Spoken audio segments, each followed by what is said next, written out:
ওকে, আসসালামু আলাইকুম। সরি, আমি মানে পরে অল্টারনেট একটা ব্রাউজার দিয়ে ঢুকছি। এগুলো মানে আপনার থাকবেই অনলাইন ক্লাসে, এই সমস্যাগুলো, মেকানিক্যাল সমস্যাগুলো থাকে। এটা একটা মানে বিড়ম্বনা।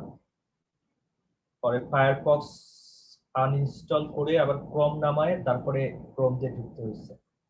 মানে গো লাইভ আসলে গো লাইভের স্ক্রিন শুধু এসে থাকে। তো যাই হোক, লাস্টে ঢোকা গেছে আর কি, এইটাই সবচেয়ে বড় কথা। সমস্যা নেই, আজকে আমরা করবো হলো রিউমাটোলজি। শোনেন, যারা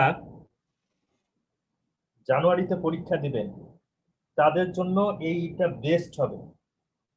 তাদের জন্য মানে আপনারা যারা করতেছেন তাদের জন্য এই কোর্সটা একদম বেস্ট, বিলিভ ইট, একদম বেস্ট। কারণ কি? কারণ হলো আপনার আপনার এইটা কোর্সটা শেষ হবে নভেম্বরে। নভেম্বরে শেষ হবে, তাহলে নভেম্বরের পরে আপনারা পুরা 1.5 মাসের বেশি সময় পাবেন। এই টাইমে খালি রিভিশন চলবে আর রিভিশন চলবে, খুব ভালো হবে। সেই জন্য এই টাইমটা আপনারা নষ্ট করেন না। আমি লাস্ট আবার বলতেছি, আমি আর কোনোদিন বলবো না। আর আমি আগের ভিডিওগুলো ডিলিট করে দেবো শর্ত অনুযায়ী। আমি চাইছিলাম একটু ব্যাপারটা অ্যাভয়েড করতে, কিন্তু আপনারা তো আসলে কথা রাখেন নাই। আপনাদের লাইভে কম পাওয়া যায়, আপনারা পরীক্ষা দেন মাত্র 15 জন। এই কোশ্চেনটা করতেও তো আমার যে কষ্ট হয়, সেই কষ্ট তো এটা ঠিক মানে হয় না আর কি। আপনাদের সবার জন্য কয়েকজন এফেক্টেড হচ্ছে আর কি। তো সেটা বড় কথা না। আমি যে জায়গায় আপনাদের এন্ডোক্রাইনোলজিটা, যেটা 2টা ক্লাস হওয়ার কথা, ওইটা আমি 3টা ক্লাস নিব। 3টা ক্লাস আরো ভালোভাবে পড়ানোর জন্য, ডায়াবেটিস সহ আরো ভালোভাবে পড়ানোর জন্য। মানে অফলাইনের কিছু জিনিস আমি আপলোড দিয়ে দিতাম, ওইটা করব না। কিন্তু আপনারা নিজেরাই নিজেদের পছন্দ করেন না। এই কোর্সটা, আমি বলতেছি, এই কোর্সটা হলো বেস্ট কোর্স। এবং এর চেয়ে সহজ কোর্স মানে সহজ কোর্স বলতে আপনার মানে এর চেয়ে ইম্পর্টেন্ট এবং এর চেয়ে সহজভাবে বোঝার কোর্স বাংলাদেশে কম। কারণ আমি এটার উপরে তো অনেক টাইম স্পেন্ড করছি জিনিসগুলোকে সহজ করতে।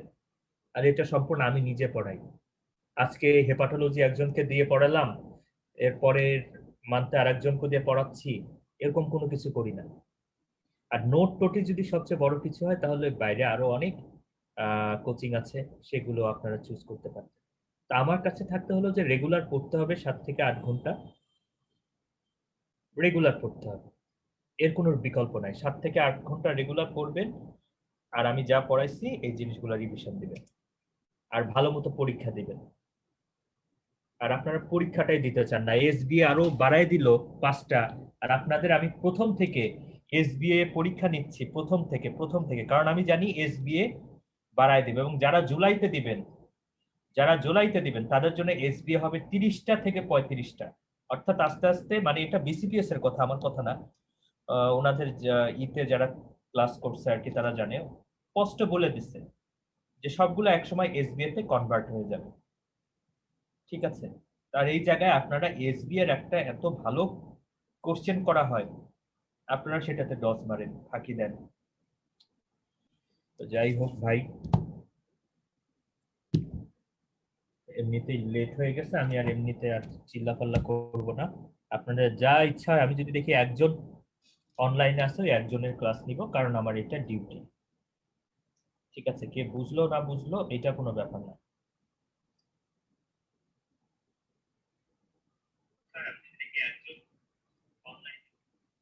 এসবিএ বাড়াইছে, ভালো হয়েছে। হ্যাঁ, এসবিএ তো বাড়াইলে ভালোই হবে। যারা সব এসবিএ হলে, যারা ট্যালেন্ট ছেলে পেলে, যাদের ঠিক আছে বেসিক ভালো, এরা চান্স পাবে। আর যারা একটু মানে মুখস্থ টাইপের বিদ্যা পছন্দ করে, তাদের জন্য এমসিকিউ। আমি তো চাই যে আরো এসবিএ বাড়ুক, কারণ যত এসবিএ বাড়বে তত আমার বাড়বে, আমার স্টুডেন্টরা তত ভালো চান্স পাবে। কারণ আমার স্টুডেন্টদের ইনশাল্লাহ বেসিক ভালো থাকবে, ওরা তত ভালো চান্স পাবে।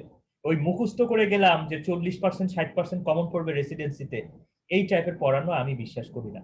তো যাই হোক, কথা বাড়াই না বাড়াই, আমার ক্লাস নেওয়া আমি ক্লাস নিচ্ছি, আপনারা ক্লাস করেন না করেন সেটা একান্তই আপনাদের ব্যাপার, আপনাদের সবার টাকা পয়সা আমার নেওয়া হয়ে গেছে।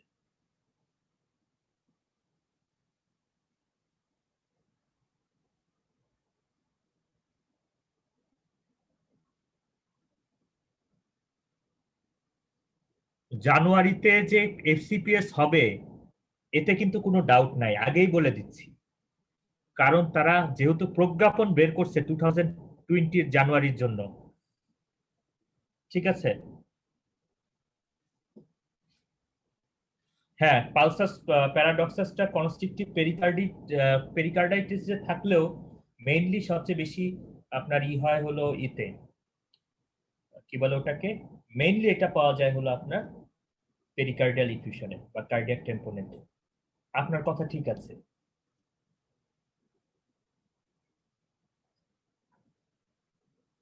ওকে, আমরা চলে যাই আমাদের রিউমাটোলজি। রিউমাটোলজি আজকে আমরা এমন কিছু কিছু জিনিস পড়বো যেটা জীবনেও আমাদের আগে হয়তো ওভাবে পড়া হয় নাই, ঠিক আছে।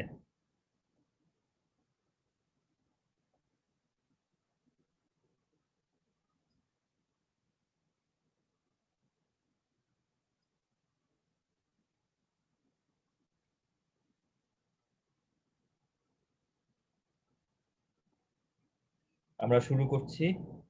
আপনারা জানুয়ারিতে পরীক্ষা দেবেন কে কে, হাত তোলেন বা বলেন যে ভাই আসি।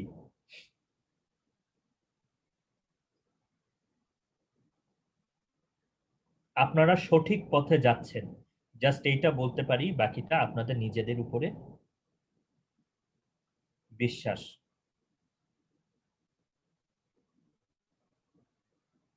বাত জ্বর,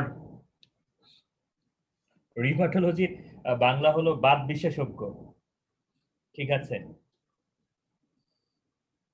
ইনশাল্লাহ তাহলে ভালো হবে। আপনারা আমাকে জাস্ট ফলো করেন, আল্লাহর উপরে ভরসা রাখেন, নিজের সৃষ্টিকর্তার উপরে ভরসা রাখেন। আমি বলতেছি হবে, আর আমি আরো হেল্প করব।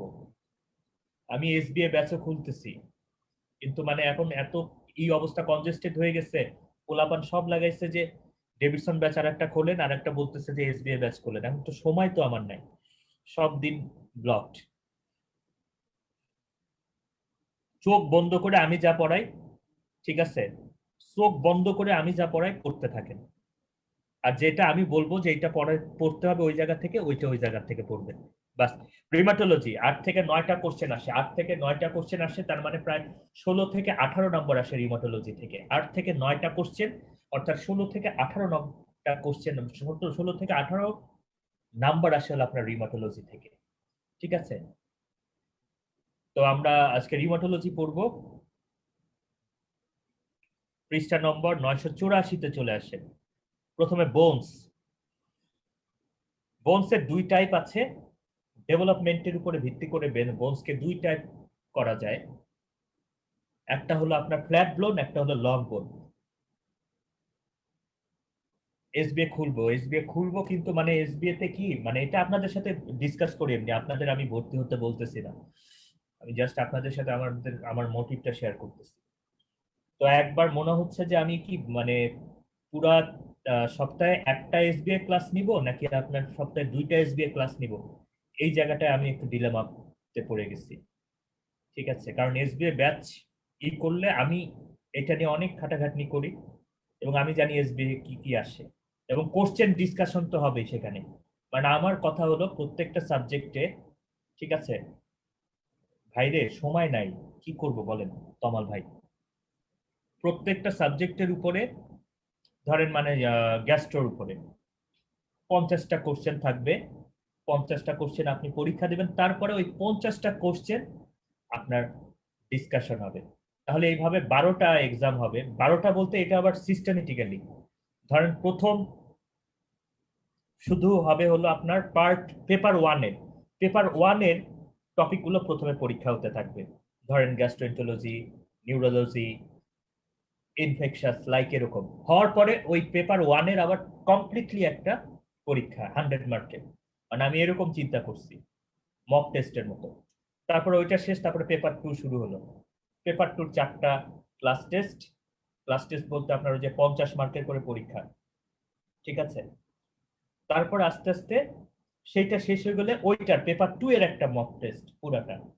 তারপরে পেপার 3 4টা ক্লাস, 4টা ইম্পর্টেন্ট সাবজেক্টের, তারপরে ওইটার একটা মক টেস্ট। বাস এরকম করে সাজানোর চেষ্টা করতেছি। এটা অনেক পরিশ্রমের ব্যাপার আর কি। তো এটা অনেকে, আমি চিন্তা করতেছি এটা কি 1 সপ্তাহ পর পর ক্লাসগুলো হবে, মানে টোটাল তো আপনার 15টা ক্লাস হবে আর কি। ঠিক আছে, কিন্তু আমার মনে হচ্ছে এটা বেশি দেরি হয়ে যাবে। তো দেখি কি করা যায় আর কি। বাট যারা ভালো মতো পড়ছে একটু ইটা, তাদের যে এসবিএ ব্যাচটা কত ভালো হবে তাদের জন্য, আই ক্যান্ট ইমাজিন। ইনশাল্লাহ। বোনস 2 ক্যাটাগরি, ফ্ল্যাট বোন যেমন স্কাল। তো এইটা ফ্ল্যাট বোন গুলো সাধারণত ডেভেলপ করে ইন্ট্রাইউটেরাল লাইফে মেমব্রেন থেকে। অর্থাৎ প্রথমে মেমব্রেন থাকে, আমাদের ফন্টানালির কথা মনে আছে? ফন্টানালি আমাদের ওই যে বাচ্চাদের মাথার এখানে একটা ছোট্ট জায়গা থাকে এখানে, আর পেছনে, এটাকে বলা হয় অ্যান্টেরিয়র ফন্টানালি, এটাকে বলা হয় পোস্টেরিয়র ফন্টানালি। তো ওই জায়গাটা দেখবেন যে মেমব্রেনের মতো থাকে। তো একসময় আমাদের স্কালটা পুরোপুরি মেমব্রেনের মতো থাকে। ঠিক আছে, তো তখন আস্তে আস্তে ওই মেমব্রেনের উপরে ক্যালসিয়াম ডিপোজিশন হতে হতে হতে হতে পুরা মেমব্রেনটা অসিফাইড হয়ে যায়। তখন আমরা সেটাকে বলি হলো ইন্ট্রামেমব্রেনাস অসিফিকেশন। ঠিক লাইক দ্যাট ধরেন আমাদের যে লং বোন গুলো আছে, লং বোন, সেগুলো কি ইন্ট্রাকার্টিলেজিয়াস অসিফিকেশন বা এন্ডোকন্ড্রাল অসিফিকেশন। কন্ড্রো মানেই হলো কার্টিলেজিনিয়াস। এন্ডোকন্ড্রাল অসিফিকেশন কি, এই মানে আমাদের যে লং বোন গুলো আছে, ফিমার, টিবিয়া, তারপরে হিউমারাস, এগুলো ইন্ট্রাইউটেরাল লাইফে ছিল কার্টিলেজ, এগুলো ছিল কার্টিলেজ। পরে ওই কার্টিলেজের উপরে ক্যালসিয়াম ডিপোজিশন হয়ে হয়ে অসিফাইড হয়ে গেছে। অসিফাইড হওয়া মানে বোলস হয়ে যাওয়া। তো এইটাকে বলা হয় ইন্ট্রাকন্ড্রাল অসিফিকেশন। তো এই কার্টিলেজের প্রত্যেকটা জায়গায় আপনার ক্যালসিয়াম ডিপোজিশন হতে হতে ওই জায়গাগুলো শক্ত হয়ে গেল। শুধু একটা জায়গা 18 বছর পর্যন্ত শক্ত হয় না, সেটা হলো এপিফাইসিয়াল একটা এরিয়া 18 বছর পর্যন্ত শক্ত হয় না, সে কার্টিলেজ হিসেবেই থাকে। এইটাকে আমরা বলি এপিফাইসিয়াল প্লেট বা গ্রোথ প্লেট। এই জায়গাটাই শুধু বৃদ্ধি হয়, এই কার্টিলেজিনাস এই এরিয়াটাই শুধু বৃদ্ধি হয়। ঠিক আছে, তো দেখেন এখানে তাই বলা হয়েছে যে লং বোন গুলো endochondral ossification a thin remnant of cartilage called growth plate or epiphysis remains at each end of the long bone, responsible for skeletal growth in childhood and adolescence. পাইছেন এটা? তার মানে বোঝা যাচ্ছে এই কার্টিলেজিনিয়াস অসিফিকেশনের জাস্ট ওই এরিয়াটা, এপিফাইসিয়াল প্লেটের ওই এরিয়াটা বাদে বাকি সবকিছু কিন্তু অ্যাডোলেসেন্সের আগের থেকে, অর্থাৎ জন্মের পর থেকে অসিফাইড হয়ে থাকে। জাস্ট ওই জায়গাটা অ্যাডোলেসেন্সের পরে শক্ত হয়ে যায় বা অসিফাইড হয়ে যায়। এখন দেখেন এখান থেকে আর একটা ইম্পর্টেন্ট হলো বিভিন্ন কোষের এক একটা কাজ কি। অস্টিওক্লাস্ট, অস্টিওক্লাস্ট অস্টিওক্লাস্ট কি? এটা একটা মাল্টি নিউক্লিয়েটেড সেল। আচ্ছা বলেন তো, মাল্টি নিউক্লিয়েটেড সেলকে আমরা কি বলি? মাল্টি নিউক্লিয়েট সেলকে আমরা কি বলি? আমি যে শুধু এই জিনিস পড়াই তা না, আমি আরো অনেক কথা কিন্তু আপনাদের সাথে আলোচনা করি যেগুলো চলে আসবে ইনশাল্লাহ। শোনে না, অহংকার আর সেলফ কনফিডেন্সকে একসাথে করবেন না, এগুলো কিন্তু আমার অহংকার না। আমি খুবই সাধারণ একটা মানুষ ভাই, যারা আমাকে আগের থেকে দেখছেন, অনেকে চেনেন। জাস্ট আমি পরিশ্রমী হয়তো। সুতরাং আমি যখন বলি কোনো কিছু ভর দিয়ে, ওটাকে অহংকার মনে করবেন, এটা আমার কনফিডেন্স। অস্টিওক্লাস্ট বলছে মাল্টি নিউক্লিয়েটেড সেল। তো কোন মাল্টি নিউক্লিয়েটেড সেল অর্থাৎ একটা সাইটোপ্লাজমে অনেকগুলো নিউক্লিয়াস থাকবে, এই মাল্টি নিউক্লিয়েটেড সেলকে আমরা কি বলি? কে বলতে পারবে? মাল্টি নিউক্লিয়েটেড সেলকে আমরা বলি হলো এপিথেলয়েড সেল, জায়ান্ট সেল বলি ভাই, জায়ান্ট সেল বলি।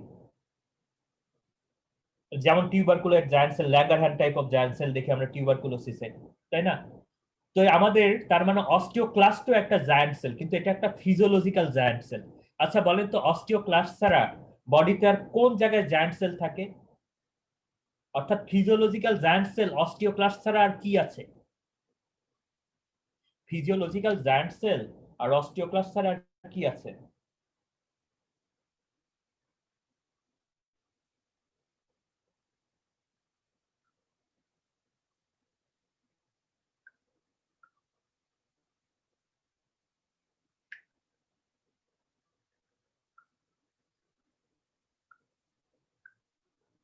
কেউ বলতে পারতেছে না? Syncytotrophoblast. This is the right answer. Syncytotrophoblast. Syncytotrophoblast. ঠিক আছে, ম্যাক্রোফেজ নাম ভাইয়া। Syncytotrophoblast, it is a part of placenta. ঠিক আছে,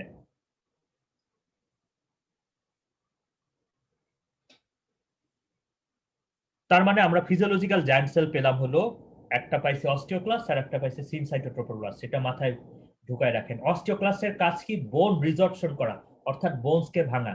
বোনসকে ভাঙা হলো অস্টিওক্লাস্টের কাজ। বোনসকে ভাঙাকে বলা হয় বোন রিজর্পশন। ঠিক একইভাবে আরেকটা আছে অস্টিওব্লাস্ট। এরা হলো মোনোনিউক্লিয়ার সেল এবং derive from bone marrow stromal cell. Bone marrow stromal cell থেকে এটা ডেভেলপ করে and responsible for bone formation. তার মানে অস্টিওব্লাস্ট কি করে? বোন ফরমেশন। আর অস্টিওক্লাস্ট কি করে? বোন রিজর্পশন বা বোন ব্রেকডাউন। আরেকটা আছে অস্টিওসাইট। অস্টিওসাইট হলো ম্যাচিউর অস্টিওব্লাস্টকে আমরা অস্টিওসাইট বলি, অর্থাৎ আস্তে আস্তে অস্টিওব্লাস্ট যখন বুড়া হয়ে যায় তখন সেটাকে আমরা বলি হলো অস্টিওসাইট। এবং সে তখন কি হয়? এই অস্টিওব্লাস্টটা বিভিন্ন বোন ম্যাট্রিক্সের নিচে চাপা পড়ে যায়। Cells that differentiated from osteoblasts that become embedded in the bone matrix during bone formation is called osteocyte. যেমন দেখেন এটা একটা অস্টিওসাইট। এটা কি হয়েছে? ডিরাইভ ফ্রম অস্টিওব্লাস্ট এবং সেটা বোন ম্যাট্রিক্সের নিচে চাপা পড়ে গেছে। এটি অস্টিওসাইট। এটার কাজ কি করে? They are responsible for sensing and responding to mechanical stimuli for coordination of osteoclastic and osteoblastic activity.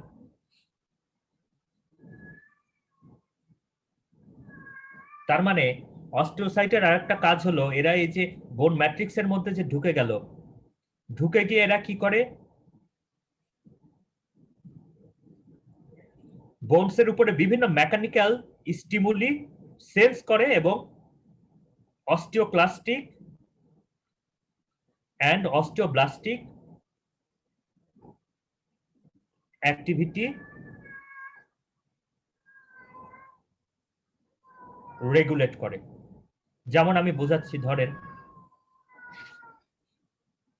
কোনো একটা কারণে, এটা একটা নর্মাল বোনস, এই যে একটা অস্টিওসাইট, কোনো একটা কারণে এই জায়গায় একটা ব্রেকডাউন হয়ে গেল, আঘাত লাগলো, মাইক্রো ড্যামেজ হলো, এখানে ব্রেকডাউন হয়ে গেল। এই যে ব্রেকডাউন হয়ে গেল, এইটার সেন্সেশনটা অস্টিওসাইট গ্রহণ করলো। গ্রহণ করে প্রথমে কাকে ডাক দেয়? দেখলো যে এই জায়গাটা যেহেতু ভেঙে গেছে, কোনো একটা জায়গা ভেঙে গেলে ওইখানে আগে কি করি আমরা বলেন তো? যদি আমাদের হাড় হাড্ডি ভেঙে যায়, অর্থোপেডিক্স এর স্যাররা কি করে? ওই জায়গাটা আগে স্মুথ করে নেয়, ওই জায়গাটাকে স্মুথ করে নেয়। তো এই জায়গায় যেহেতু একটা মাইক্রো ড্যামেজ হয়েছে, তখন এই অস্টিওসাইট কি করে? অস্টিওক্লাস্টকে ডেকে নিয়ে আসে। অস্টিওক্লাস্ট এখানে আসে, এসে অ্যাক্টিভেটেড হয়ে যায়। অ্যাক্টিভেটেড হয়ে কি করে? এই জায়গায় বোন রিজর্পশন করে।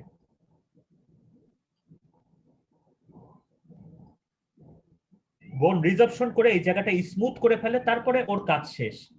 তারপরে সে অ্যাপোপ্টোসিস হয়ে যায়। আমাদের ফিজিওলজিক্যাল সেলগুলো তার কাজ শেষ হলে অ্যাপোপ্টোসিস হয়ে যায়। এরপরে অস্টিওসাইট কাকে ডাকে? যে না, এই জায়গাটা এখন সুন্দর স্মুথ হয়ে গেছে, এখন এই জায়গাটা আমি বোনস দিয়ে ভরাট করে দিব। তাহলে বোনস ফর্মিং সেল কোনটা? বোনস ফর্মিং সেল কোনটা? অস্টিওব্লাস্ট। তখন সে কি করে? অস্টিওব্লাস্টকে সামন করে। কিছুক্ষণ পরে আমরা দেখবো কিভাবে সামন করতেছে। অস্টিওব্লাস্ট আসে এবং সে বোন ম্যাট্রিক্স সিক্রেশন করে। এই যে দেখেন, এই বোন ম্যাট্রিক্স এখানে ডিপোজিশন হয়ে এই গ্যাপটা পূরণ হয়। এই যে আপনার এখন এখানে যে অংশটা আছে, সেই বোন ম্যাট্রিক্সে কোনো মিনারেল নাই, অর্থাৎ আনমিনারেলাইজড বোন। এইটুকু। এই আনমিনারেলাইজড বোনকে আমরা বলি অস্টিওয়েড। পরবর্তীতে এখানে যখন মিনারেল ডিপোজিশন হয়, ক্যালসিয়াম, ফসফেট, এগুলো এই জায়গাটা পুরোপুরি বোনসে ভর্তি হয়ে যায়, বোনসে রূপান্তরিত হয়। তো এইটা হলো একটা বোন রিমডেলিং সাইকেল। আশা করি আপনারা বুঝতে পারছেন অস্টিওসাইট কি কাজটা করতেছে এখানে। It regulates the activity of osteoclast and osteoblast in demand. and it sends any mechanical stimuli on board. Bus. Bone marrow stromal cell that produce receptor activator of nuclear kappa B ligand rankel. আচ্ছা এক কথা বলি, বোন marrow stromal sell release করে র্যাঙ্কেল এবং সিএমসিএসএফ, যেটা কি করে আলটিমেটলি অস্টিওক্লাস্ট ফরমেশন করে এবং অস্টিওক্লাস্টকে অ্যাক্টিভেটেড করে। আমরা একটু পরে দেখবো অস্টিওক্লাস্ট অ্যাক্টিভেটেড হলে কি হয়, বোন রিজর্পশন হয়। তো এখানে জাস্ট একটু দাগায় রাখেন, এটা কি বোন ম্যারো স্ট্রোমাল সেল র্যাঙ্কেল এবং macrophage colony stimulating factor secret করে, যেটা অস্টিওক্লাস্টকে স্টিমুলেট করে। এইটুকু আপাতত দাগায় রাখেন। Bone matrix and mineralized. Bone matrix and mineral. The most abundant protein of bone is type 1 collagen. এটা খুবই ইম্পর্টেন্ট। বোনে সবচেয়ে বেশি থাকে টাইপ 1 কোলাজেন। আর কার্টিলেজে সবচেয়ে বেশি কি থাকে বলেন তো? কার্টিলেজে কোন কোলাজেনটা থাকে? কোলাজেনের কয়েকটা টাইপ আছে, টাইপ 1, টাইপ 2, টাইপ 3, টাইপ 4। বোনসে থাকে টাইপ 1। এখান থেকে কোশ্চেন আসবে which type of collagen is abundant in bone? Type 1, type 2, type 3, type 4, type 5. Type 1। আর মানে কার্টিলেজে থাকে হলো টাইপ 2 কোলাজেন। ঠিক আছে। আর ব্লাড ভেসেলে কি থাকে? ব্লাড ভেসেলে বিশেষ করে রেনাল ব্লাড ভেসেলের বেসমেন্ট মেমব্রেনে কি থাকে আমরা কিন্তু পড়ে আসছি। রেনাল ব্লাড ভেসেলের বেসমেন্ট মেমব্রেনে type 4, this is the right answer, type 4। এবং যার কারণে গুড পর্সার সিনড্রোমে কি হয় এগুলো কিন্তু আমরা জেনে এসেছি। ঠিক আছে। Most abundant protein হলো type 1 collagen. Okay, fine. It is formed by 2 alpha 1 peptide chain and 1 alpha 2 chain together forming triple helix. আমরা ডবল হেলিক্সের কথা শুনেছি ডিএনএ পড়ার সময়। তো এখানে কি হয়েছে, দুইটা এই কোলাজেনে দুইটা থাকে হলো টাইপ 1 ফাইবার পেপটাইড চেন, আর একটা থাকে হলো টাইপ 2 পেপটাইড চেন। তিনজন মিলে ফর্ম করে ট্রিপল হেলিক্স স্ট্রাকচার। মনে থাকবে, এটা একটু মনে রাখেন। বোন is normally laid down in orderly fashion, অর্থাৎ বোন নর্মালি সুন্দর করে একের পর এক অর্ডারলি একটা সিকোয়েন্সে সাজানো থাকে। যেমন করে আমাদের রাজমিস্ত্রি একটা ইটের পরে আর একটা ইট গাঁথনি করে।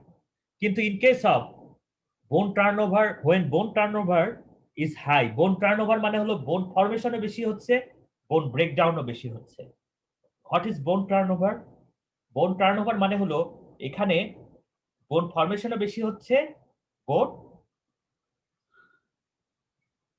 ডিস্ট্রাকশনও বেশি হচ্ছে। তো যখন এরকম একটা কন্ডিশন হয়, বোন টার্নওভার বেশি হয়, যেমন প্যাগেজ ডিজিজে বোস্ট অস্টিওব্লাস্টিক এন্ড অস্টিওক্লাস্টিক অ্যাক্টিভিটি এখানে বেড়ে যায়। তারপরে হাইপার প্যারাথাইরয়েডিজমে এখানেও অস্টিওব্লাস্টিক এবং অস্টিওক্লাস্টিক অ্যাক্টিভিটি বেড়ে যায়। তো তখন বোনটা লেইড ডাউন হয় হলো ক্যাওয়াটিক ফ্যাশনে। অর্থাৎ চিন্তা করেন, একদিক থেকে বোনস ভাঙতেছে আর একদিক থেকে বোনস ডিপোজিশন হচ্ছে। তার মানে তখন কোনো সিকোয়েন্স থাকে না, সুন্দর একটা সুচারু একটা প্যাটার্ন থাকে না। ঠিক আছে, এটা মনে রাখতে হবে। Other major component of bone is mineral. এর মধ্যে আছে ক্যালসিয়াম ফসফেট ক্রিস্টাল, যেটাকে একসাথে আমরা বলি হাইড্রক্সি অ্যাপিটাইট। একটা জিনিস আমি বলি শোনেন, একটা পিলার তৈরি করতে কি কি লাগে বলেন তো? এই যে ঢাকাতে মেট্রো রেলের পিলার তৈরি করতেছে, পিলার তৈরি করতে ওখানে দেখবেন যে প্রথমে রড দিয়ে একটা স্কেলিটন তৈরি করে। তো বোনসে এরকম স্কেলিটন তৈরি করে রড দিয়ে, মানে বোনসে তো আর রড থাকে না, বোনসে থাকে কি কোলাজেন। তারপরে দেখবেন যে ওইখানে কি দেয়, ছোট ছোট খোয়া দেয়। ছোট ছোট খোয়ার সাথে কি মিশায়? ছোট ছোট খোয়ার সাথে মিশায় হলো আপনার বালু, মিশায় গোলায় দেয়। তো বালু পানি এইগুলো হলো আপনার কি বোন ম্যাট্রিক্স। তারপরে দেখবেন যে ওখানে সিমেন্ট দেয়। সিমেন্ট দেয় কেন? সিমেন্টে কি থাকে? ক্যালসিয়াম থাকে, ফসফেট থাকে। সিমেন্ট দেয় হলো ওই স্ট্রাকচারটাকে শক্ত তৈরি করতে। তো আমাদের বোনসের স্ট্রাকচারটাকেও শক্ত তৈরি করতে ওরকম সিমেন্টের দরকার হয় বা মিনারেল গুঁড়ার দরকার হয়, সেটা হলো ক্যালসিয়াম এবং ফসফেট। এইটাকে আমরা বলি হাইড্রক্সি অ্যাপিটাইট। তো কোনো কারণে লো মিনারেল যদি থাকে, বোনসে যদি মিনারেল কম থাকে, তাহলে বোনসটা ভঙ্গুর হয়ে যায়। সেই ক্ষেত্রে আমরা বলি অস্টিওম্যালাসিয়া। কিন্তু আবার যদি বোনসের মিনারেলাইজেশনও বেশি হয়, তখনও বোনসের ভঙ্গুরতা বেড়ে যায়, অর্থাৎ ফ্লেক্সিবিলিটি থাকে না। নর্মালি আমি একটা কথা বলি,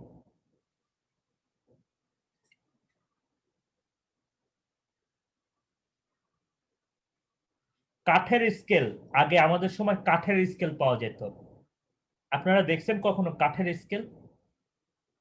কাঠের স্কেল পাওয়া যেত, আবার আপনার প্লাস্টিকের স্কেল পাওয়া যেত। তো প্লাস্টিকের স্কেল এইটুকু পর্যন্ত বাঁকানো যাইত, কিন্তু কাঠের স্কেল একটু বাঁকাইলে ঠাস করে ভেঙে যেত। কারণ কি? একটার ফ্লেক্সিবিলিটি ভালো, একটার ফ্লেক্সিবিলিটি ভালো না। কারণ হলো ওখানে রিজিডিটি বেশি। এই জন্য কাঠের স্কেল আস্তে করে চাপ দিলে ঠাস করে ভেঙে যায়। তো এইটা হলো কারণ। মিনারেলাইজেশন যখন ওভার হয়ে যাবে, তখন আপনার রিজিডিটি বেড়ে যাবে, ইলাস্টিসিটি কমে যাবে। সুতরাং সে আঘাত সহ্য করার যে প্রবণতা, সেটা তার মধ্যে কমে যাবে। তো ইনক্রিজ মিনারেলাইজেশন হলে কি হয়? বোনস ফ্র্যাকচার বেড়ে যায়। যেমন ইন কেস অফ অস্টিওজেনেসিস ইমপারফেক্টায় আমরা এটা পেয়ে থাকি। বোন রিমডেলিং,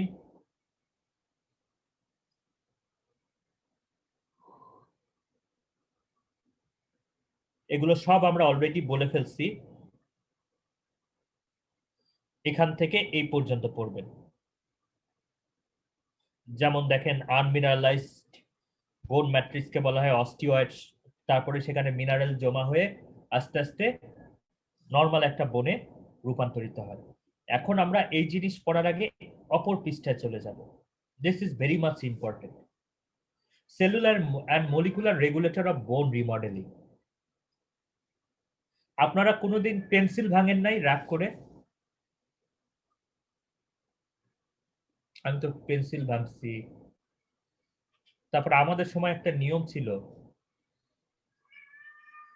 পেন্সিলের দুই দিকেই কি দিয়ে, শার্পনার দিয়ে দুইটা মুখা করা যাইত।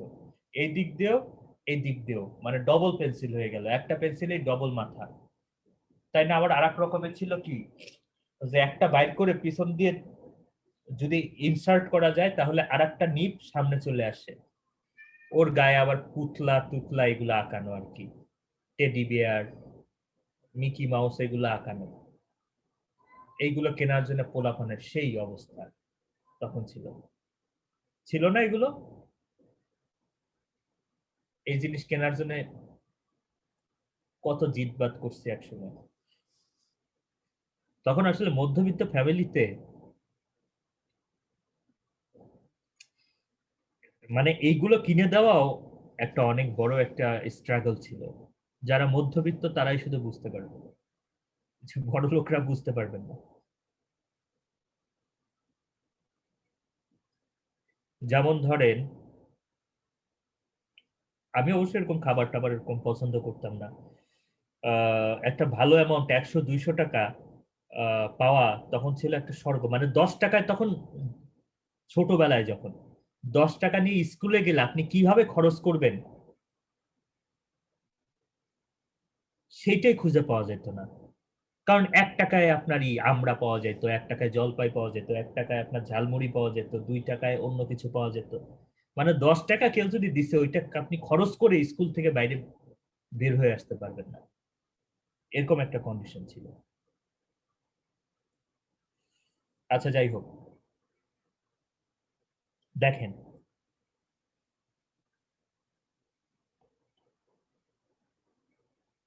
আমরা লাস্ট জেনারেশন যারা এই কন্ডিশন দিয়ে গেছি আর কি। অস্টিওক্লা, এগুলো হলো অস্টিওসাইট। এটা মনোযোগ দিয়ে খেয়াল করবেন। অস্টিওসাইট এটা কি রিলিজ করতেছে? র্যাঙ্কেল।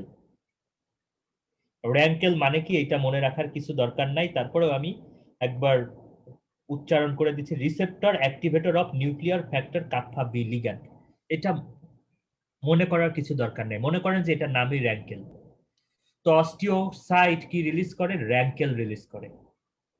এই র‍্যাঙ্কেলটা কি করে জানেন? এই র‍্যাঙ্কেলটা অস্টিওক্লাস্ট প্রিকারসর অর্থাৎ বাচ্চা অস্টিওক্লাস্টকে অ্যাক্টিভেট করে অ্যাক্টিভেটেড অস্টিওক্লাস্টে রূপান্তরিত করে। অর্থাৎ বাচ্চা অস্টিওক্লাস্টকে ম্যাচিউর অস্টিওক্লাস্টে রূপান্তরিত করে।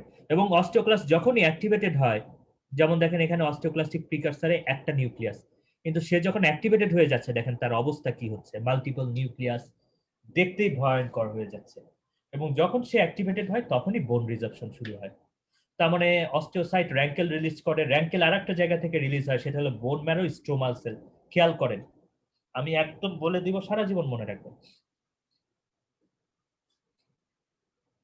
বোন ম্যারো স্ট্রোমাল সেল থেকেও র‍্যাঙ্কেল রিলিজ হচ্ছে, অস্টিওসাইট থেকেও র‍্যাঙ্কেল রিলিজ হচ্ছে। আরেকটা জায়গা থেকে র‍্যাঙ্কেল রিলিজ হতে পারে, সেটা হলো অ্যাক্টিভেটেড টি লিম্ফোসাইট।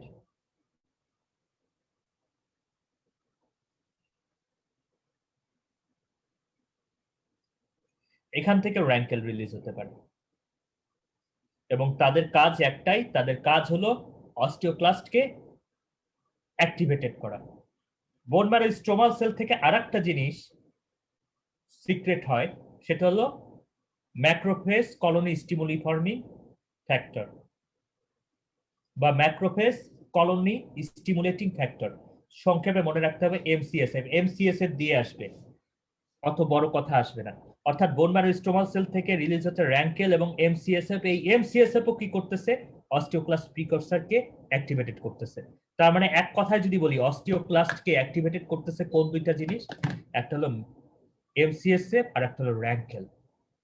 এবং আলটিমেটলি অস্টিওক্লাস্ট অ্যাক্টিভেটেড হলে কি হচ্ছে? বোন রিজর্পশন হচ্ছে। ঠিক একইভাবে দেখেন এখানে একটা জিনিস ওপিজি, এইটাও বোন ম্যারো স্ট্রোমাল সেল থেকে সিক্রেট হচ্ছে। ওপিজি তে মানে হলো অস্টিওপ্রোটিগ্রিন। ওপিজি মানে হলো অস্টিওপ্রোটিগ্রিন। এই ওপিজি কি করে দেখেন, ক্লোজড অ্যারো। ক্লোজড অ্যারো মানে হলো ইনহিবিট করা। তার মানে ওপিজি কি করতেছে? র‍্যাঙ্কেলকে ইনহিবিট করতেছে। তার মানে ওপিজির ফাংশনটা কি এখন বলেন তো? খুবই সহজ। র‍্যাঙ্কেলের ফাংশন হলো বোন রিজর্পশন, আর ওপিজির কাজ হলো ইনহিবিট বোন রিজর্পশন, বাস। ঠিক একইভাবে বোন ম্যারো স্ট্রোমাল সেল থেকে আরেকটা জিনিস সিক্রেট হয়, সেটা হলো ডাব্লিউএনটি। এই ডাব্লিউএনটি কি করে? অস্টিওব্লাস্টিক অ্যাক্টিভিটিকে বাড়ায় দেয়, অস্টিওব্লাস্টিক অ্যাক্টিভিটিকে বাড়ায় দেয়। ঠিক আবার অস্টিওসাইট থেকে একটা জিনিস রিলিজ হয়, সেটা হলো এসওএসটি বা স্ক্লেরোস্টিন। নাম কি? স্ক্লেরোস্টিন বা এসওএসটি। সে কি করে দেখেন, ক্লোজ অ্যারো, অর্থাৎ সে ডাব্লিউএনটি কে ইনহিবিট করে। তো ডাব্লিউএনটির কাজ কি? বোন ফরমেশন। ডাব্লিউএনটির কাজ হলো বোন ফরমেশন।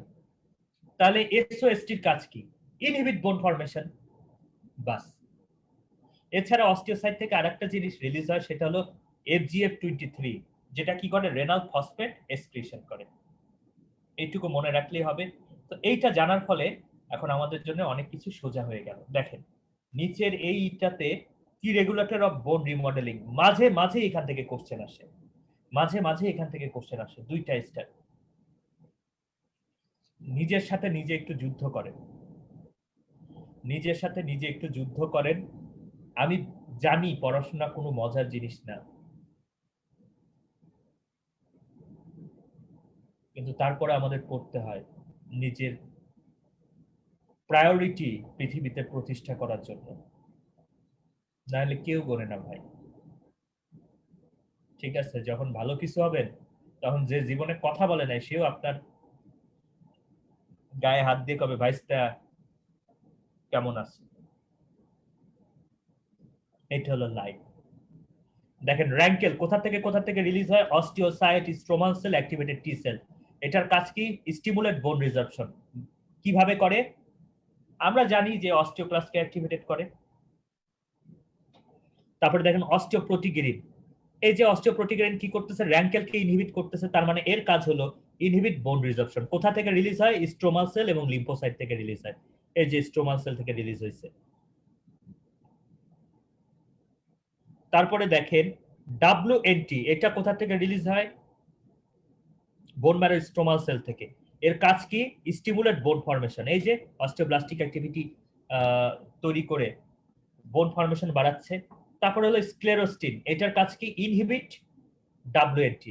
তাহলে WNT-র কাজ কি ছিল? হলো আপনার বোন ফরমেশন। তার মানে এটা কি করবে? ইনহিবিট বোন ফরমেশন। খেয়াল করবেন ব্যাপারগুলো, ইনহিবিট বোন ফরমেশন, নট দ্যাট যে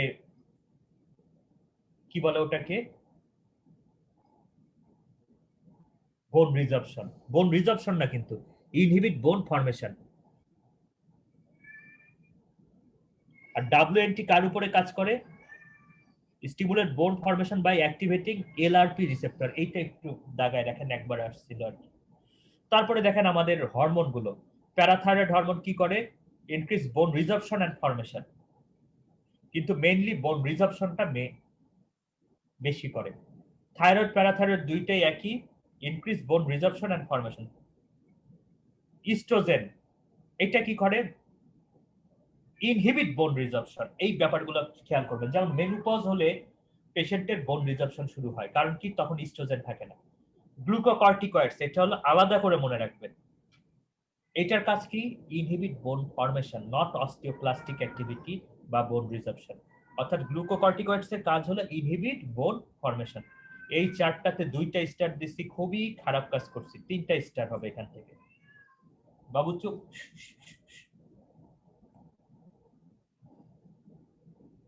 টাইপ অফ জয়েন্ট একবার একটু রিডিং করেন আপনারা, 2টা স্টার। ফাইব্রোকার্টিলেজিনিয়াস কোনগুলো আছে? যেমন সিম্ফাইসিস পিউবিস, কস্টোকন্ড্রাল, এগুলো। আর্টিকুলার কার্টিলেজ, এখানে আসেন। আর্টিকুলার কার্টিলেজ মানে হলো যে কার্টিলেজটা আর্টিকুলার সারফেস অফ দ্য বোনের উপরে থাকে। যেমন দেখেন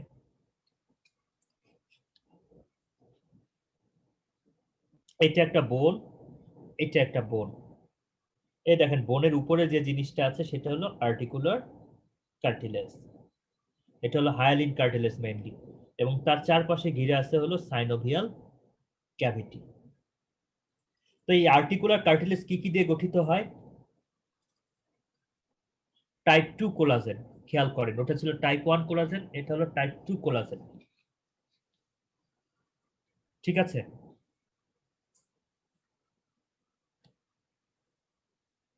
তো এখানে টাইপ 2 কোলাজেন থাকে, তারপরে আর কি থাকে? Hydrated proteoglycan.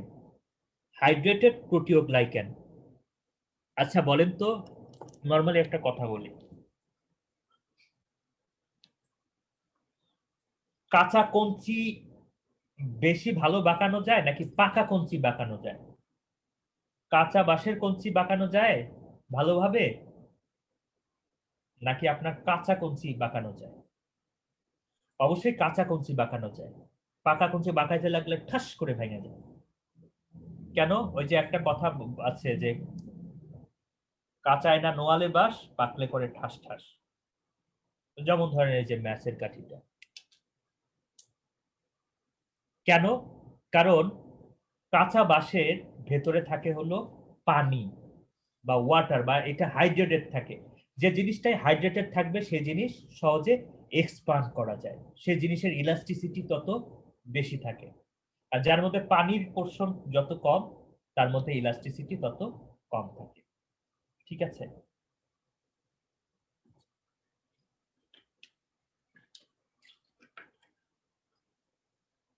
তো এখান থেকে মনে রাখবেন type 1 collagen that extend through hydrated gel of proteoglycan, অর্থাৎ প্রোটিন এবং গ্লুকোজ দিয়ে যে পদার্থটা তৈরি হয় সেটাকে বলা হয় প্রোটিওগ্লাইক্যান। মোস্ট ইম্পর্টেন্ট প্রোটিওগ্লাইক্যান হলো অ্যাগ্রিকেন, ভেরি মাচ ইম্পর্টেন্ট, মনে রাখেন। আর্টিকুলার কার্টিলেজে যে প্রোটিওগ্লাইক্যানটা থাকে সেটা হলো অ্যাগ্রিকেন। এইটুকু মনে রাখলেই হবে।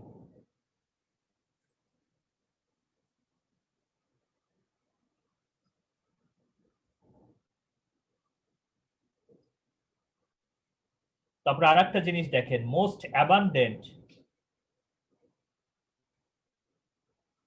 গ্লাইকোস অ্যামিনোগ্লাইক্যান হলো যেটা অ্যাগ্রিকেনে থাকে, সেটা হলো chondroitin sulphate and keratan sulphate. এখন একটা জিনিস দেখেন, aggrecan has a strong negative charge and avidly binds water molecule to it, assumes a shape that consists the maximal possible volume available.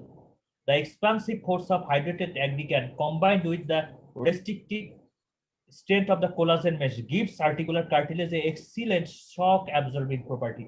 আমি এক লাইনে বলে দেই, এই যে অ্যাগ্রিক্যান হলো নেগেটিভলি চার্জড, যেটা একটা প্রোটিওগ্লাইকান পড়লাম আমরা, যেহেতু নেগেটিভলি চার্জ সেটা ওয়াটার ধরে রাখার ক্ষমতা থাকবে, যত বেশি ওয়াটার ধরে রাখবে তত তার এক্সপান্সিবিলিটি বাড়বে। কিন্তু আমরা জানলাম যে কিছুক্ষণ আগে যে আমাদের কার্টিলেজে আবার আরেকটা জিনিস থাকে, সেটা কি? কোলাজেন। কোলাজেনের কাজ আমরা লাঙে কি পড়ে আসছিলাম, কোলাজেনের কাজই হলো কোনো কিছুকে রেস্ট্রিকশন করা। কোলাজেনের কাজ হলো কোনো কিছুকে রেস্ট্রিকশন করা। তার মানে এখানে কি হচ্ছে, অ্যাগ্রিকেন এক্সপান্ড করতে সহযোগিতা করতেছে আর কোলাজেন রেস্ট্রিক্ট করতে সহযোগিতা করতেছে, যার কারণে এখানে হচ্ছে কি, কার্টিলেজে যেমন ধরেন এই যে আমি ধরেন এই কানটা টাইনে ধরলাম, এটা ধরেন হলো কেন, অ্যাগ্রিকেনের জন্য, ধরেন ছেড়ে দিলাম আবার এই যে জায়গা মতো চলে গেল, এই যে চলে গেল জায়গা মতো কার কারণে? কোলাজেনের কারণে। তো এই কারণে কার্টিলেজে একটা খুব ভালো শক অ্যাবজর্বিং প্রপার্টি আছে, এটা মনে রাখলে হবে।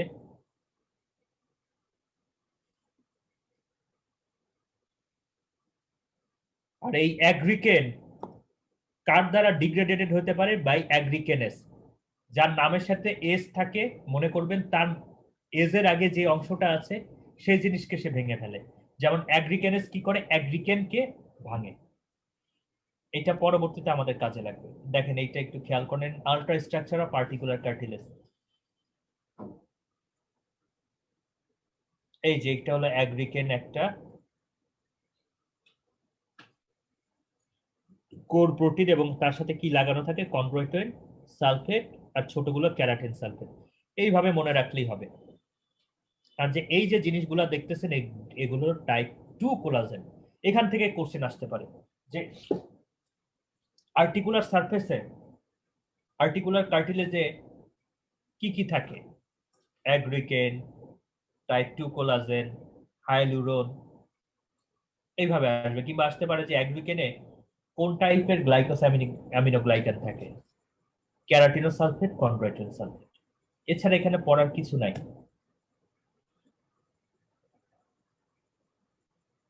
এখান থেকে ইম্পর্টেন্ট হলো স্কেলিটাল মাসেল, মায়োসাইটস আর লার্জার। মায়োসাইটটা দেখেন, myocytes are large elongated multinucleated cell formed by fission of the mononuclear precursor। অর্থাৎ কার্ডিয়াক সেলটাও কিন্তু অনেকগুলো ছোট ছোট মনোনিউক্লিয়ার প্রিকারসার থেকে বা মায়োব্লাস্ট থেকে তৈরি হয়। Myocyte contains many mitochondria that provide the large amount of ATP necessary for muscle contraction। অর্থাৎ মায়োসাইটে মাইটোকন্ড্রিয়া অনেক বেশি থাকে, কারণ যত বেশি মাইটোকন্ড্রিয়া থাকবে তত বেশি এটিপি কে সে ইউজ করতে পারবে এবং তত বেশি এনার্জি তৈরি করতে পারবে for muscle contraction. Individual myofibrils are organized into bundle that are bound together by a thin layer of connective tissue, পেরিমাইসিয়াম। অর্থাৎ মাসেল ফাইবার গুলো টুগেদার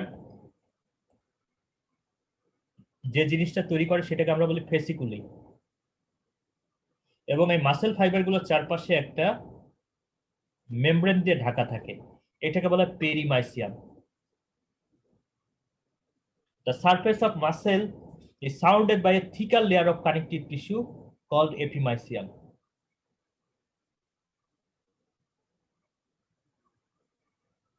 অর্থাৎ ইন্ডিভিজুয়াল একটা পুরা মাসেল আবার চারদিক থেকে একটা ঠিক লেয়ার অফ কানেকটিভ টিস্যু দিয়ে ঘেরা থাকে, যেটা বলা হয় এপিমাইসিয়াম। এই এপিমাইসিয়াম এবং পেরিমাইসিয়াম মিলেই তৈরি করে হলো টেন্ডন।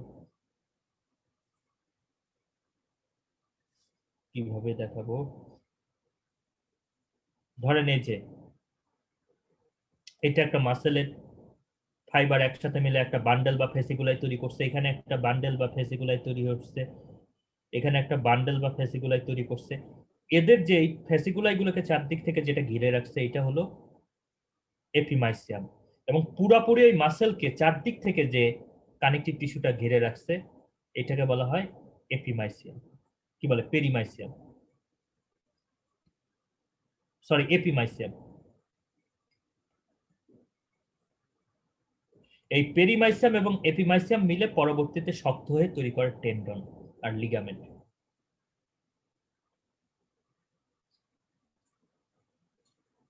বিশেষ করে টেন্ডন।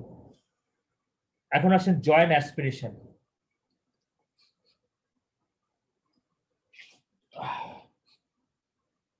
আজানের পরে ঘুমান কে কে? আজান এবং তো আজানের আগে ঘুমই আসে না, কিন্তু এখন ঘুম মানে আপনার দুপুরের দিকে ঘুমটা আসে, কিন্তু ঘুমাইতে পারি না, এ কল দেয় ও কল দেয়, শরীরটাই খারাপ হয়ে যায় পরবর্তীতে, দেখতেও অ্যাডিক্টেড অ্যাডিক্টেড লাগে। That's very bad. Joint aspiration 4টা স্টার।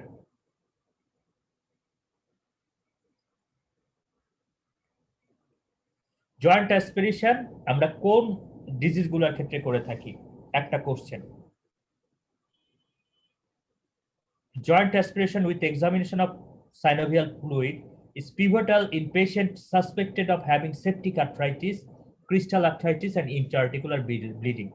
অর্থাৎ জয়েন্ট অ্যাসপিরেশনের সাথে সাইনোভিয়াল ফ্লুইড এক্সামিনেশন এটা হলো কোন কোন ক্ষেত্রে আমরা করি? একটা হলো সেপটিক আর্থ্রাইটিস, একটা হলো ক্রিস্টাল আর্থ্রাইটিস, একটা হলো ইন্ট্রা-আর্টিকুলার ব্লিডিং। এই তিনটা ক্ষেত্রে জয়েন্ট অ্যাসপিরেশন আমরা করে থাকি। ভেরি মাচ ইম্পর্টেন্ট, দাগায় রাখেন। নর্মাল সাইনোভিয়াল ফ্লুইড দেখতে কেমন লাগে? Very much important, small volume, clear, colourless, high viscosity. কিন্তু যখন জয়েন্ট ইনফ্লামেশন হয় তখন কেমন দেখা যায়? ভলিউম কম ছিল, ভলিউম তখন বেড়ে যায়, যেটাকে আমরা বলি হলো জয়েন্ট ইফিউশন। সেল কাউন্ট তখন বেড়ে যায়, নিউট্রোফিল কাউন্ট বেড়ে যায়, সুতরাং তখন জয়েন্ট ফ্লুইডটা টার্বিড হয়ে যায়। তারপরে ভিসকোসিটি, কোনো জিনিসের ভিসকোসিটি বাড়ে কোনো সেই ফ্লুইডে কোনো পার্টিকেল থাকার কারণে, কিন্তু ইনফ্লামেশন হলে বিভিন্ন এনজাইম সেখানে রিলিজ হয় এবং সেই পার্টিকেলগুলো ডিসলভ হয়ে যাওয়ার কারণে ভিসকোসিটি কমতে থাকে। পিকি বাইন্ডার যেন আমাকে কে সাজেস্ট করছিলেন, আমি দেখা শুরু করছি, 6টা দেখা হয়ে গেছে এপিসোড, মানে একটা সিজন শেষ, ভালো লাগছে। আমি আবার এগুলো পছন্দ করি, হিস্ট্রি বেসড, মানে ক্লাসিক ইউরোপের ওই সময়কার জিনিসগুলো ভালো লাগে। দেখবেন একদম রোবট হলে তো চলবে না, তবে আপনাদের এখন আর এগুলো দেখা যাবে না, আপনারা এখন একটা ভালো জায়গায় চান্স পাবেন, চান্স পাওয়ার পরে তারপরে দেখা শুরু করবেন। ওখানে কিছু কথা আছে, কথাগুলো এত সুন্দর কথা, মানে চিন্তা করলাম যে ওদের ডায়লগ গুলোই আলাদা। পিকি বাইন্ডার দেখছেন?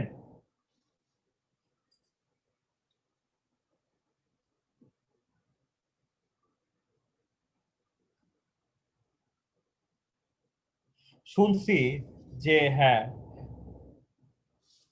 শুনছি যে মিস্টার বিন করবে আর কি। ওখানে একটা সুন্দর কথা আছে, থমাস বলে যে every one of us are whole, we sell different part of us. সুন্দর লাগছে কথাটা, যে আসলে আমরা সবাই হোড, আমরা আমাদের জাস্ট বিভিন্ন পার্টটাকে সেল করি। কথাটা অনেক সুন্দর, মানে অনেক তাৎপর্যপূর্ণ কথা। মাঝে মাঝে কথা বলতে হয়, না হলে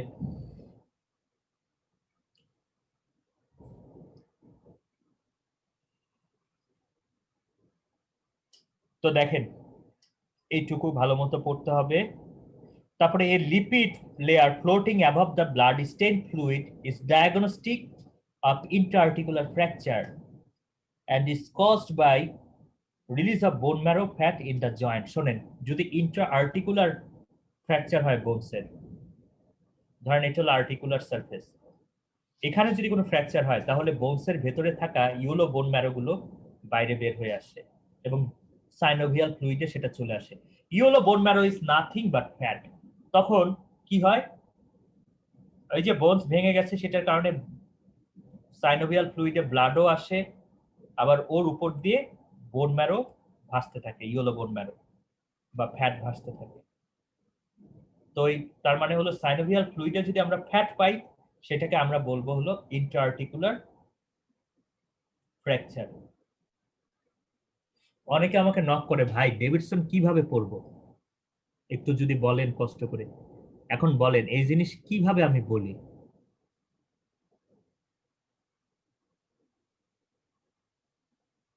ওয়েস্টওয়ার্ড, আচ্ছা দেখবো না, কারণ আপনাদের পড়াচ্ছে, আপনাদেরই আমি ভালো মতো বোঝাইতে পারি না, ডিরেকশন দিতে পারি না। এটা কি এক লাইনে বোঝানো সম্ভব? যদি বলি যে যাও খালি পড়ো গান, খালি টেবিল পড়ো আর বক্স পড়ো, তাহলে জীবনেও সবগুলা এসবি আপনি পাস করতে পারবেন না। এই যে এত সুন্দর একটা পয়েন্ট, এগুলো কিন্তু সব খুঁজে খুঁজে বের করা হয়েছে।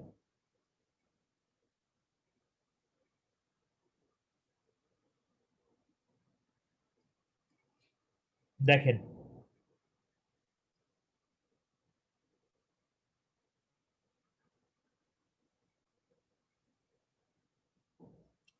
প্লেন এক্স রে, দুইটা স্টার।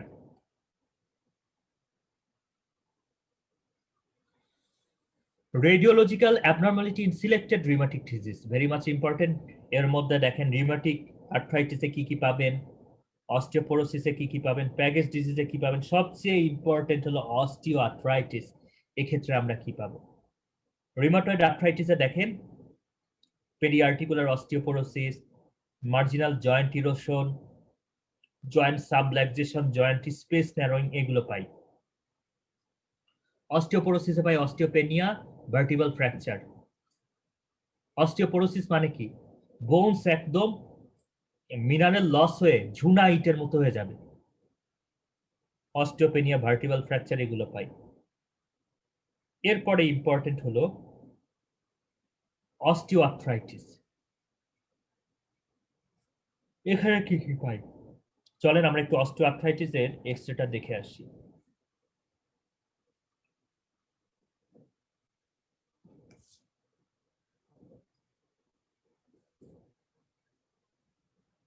অস্টিও,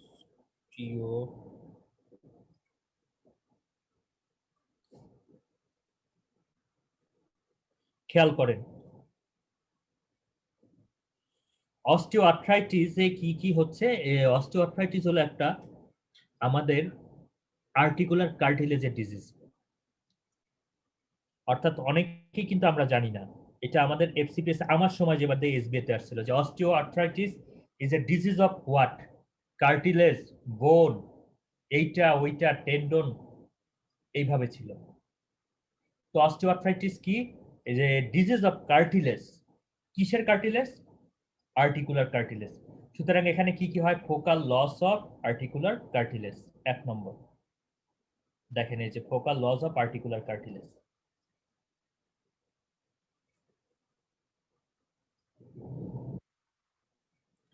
তারপরে কি হয়, সাবকন্ড্রাল বোন সিস্ট, অর্থাৎ এই যে যে আর্টিকুলার কার্টিলেজ আছে সেটাকে তো আমরা বলি কন্ড্রো।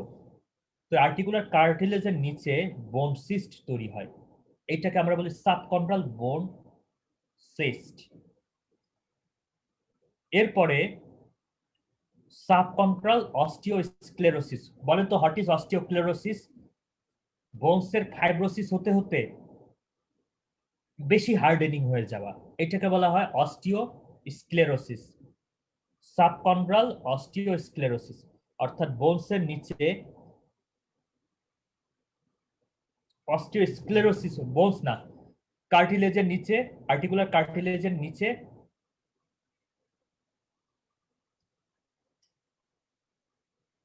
অস্টিওস্ক্লেরোসিস হয়ে যাবে। আর অস্টিওস্ক্লেরোসিস হলে, আরো হার্ডেনিং হলে, আরো থিকেনিং হলে, মানে যখন ফাইব্রোসিসের পরে ফাইব্রোসিস হয় কোথাও, সেখানে আমরা সেটাকে বলি স্ক্লেরোসিস বা হার্ডেনিং। তো বোনসটা ওই জায়গায় যদি হার্ডেনিং হয়ে যায়, তাহলে সেই ক্ষেত্রে আমরা এক্স-রেতে একটা রেডিও অপেক লাইন পাবো দেখতে। তো সাবকন্ড্রাল অস্টিওস্ক্লেরোসিস। আর কি থাকে? অস্টিওফাইট। আমরা কিন্তু এটা পড়ে নিচ্ছি আগে। কি বলে এটাকে?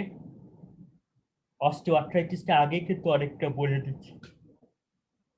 আর কি ফর্ম হয়? অস্টিওফাইট। ফাইট মানে হলো বোন ফর্মেশন, নিউ বোন ফর্মেশন। অস্টিওফাইট মানে হলো নিউ বোন ফর্মেশন। ঠিক আছে, মনে থাকবে অস্টিওফাইট মানে হলো নিউ বোন ফর্মেশন। এখানে দেখেন কি হচ্ছে, এই বোনের মার্জিনে নতুন নতুন বোনস তৈরি হচ্ছে। ফাইট মানেই হলো বোন ফর্মেশন হওয়া। তার মানে এখানে এরকম অস্টিওফাইট তৈরি হবে, এবং অস্টিওফাইট তৈরি হলে কি হবে? জয়েন্টের যে মডেলটা ছিল সেই মডেলটাই নষ্ট হয়ে যাবে, remodelling of the joint shape, and it will ultimately cause mechanical disadvantage and bone pain. ঠিক আছে,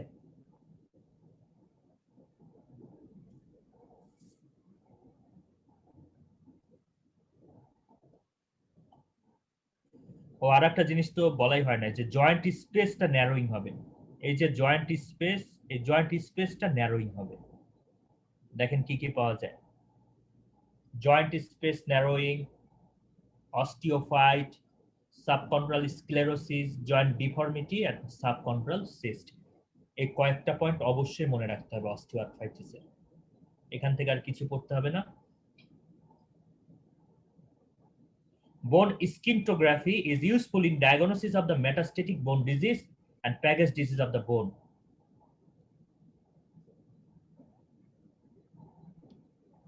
আচ্ছা, বোন স্কিন্টিগ্রাফি মানে হলো বোন স্ক্যান। এক কথা হলো বোন স্ক্যান। যেখানে বোন স্ক্যানের কথা পাবেন বা স্কিন্টিগ্রাফির কথা পাবেন, মনে করবেন যে কি? মনে করবেন যে আমরা সেখানে মেটাস্টেসিস বা ক্যান্সার খোঁজার চেষ্টা করতেছি। যেমন দেখেন এখানে কি করে, একটা রেডিও আইসোটোপ ইনফিউজড করে বডিতে। যেমন ধরেন রেডিও লেভেলড টেকনেটিয়াম বিসফসফোনেট। তো বিসফসফোনেটকে কি করলো? রেডিও অ্যাক্টিভ টেকনেটিয়াম দিয়ে লেভেল করে দিল। এখন বিসফসফেট সবচেয়ে পছন্দ করে হলো বোনের সারফেসকে, বোনকে। তার মানে যেখানে যেখানে বোনস থাকবে সেখানে গিয়ে এই বিসফসফোনেটটা, যেটা রেডিও লেভেলড হয়েছে, বিসফসফোনেটটা ডিপোজিশন হবে। পরে আমরা গামা ক্যামেরা দিয়ে পুরো বডির একটা পিকচার তুলবো এবং দেখবো যে কোথায় কোথায় রেডিও লেভেলড বিসফসফোনেটটা গিয়ে জমা হয়েছে, কোন জায়গাটায় জমা হয় নাই, কোন জায়গাটায় একটু সারফেসটা স্মুথ মনে হচ্ছে না। এইভাবে আমরা সাধারণত ডায়াগনোসিস করে থাকি। দেখেন,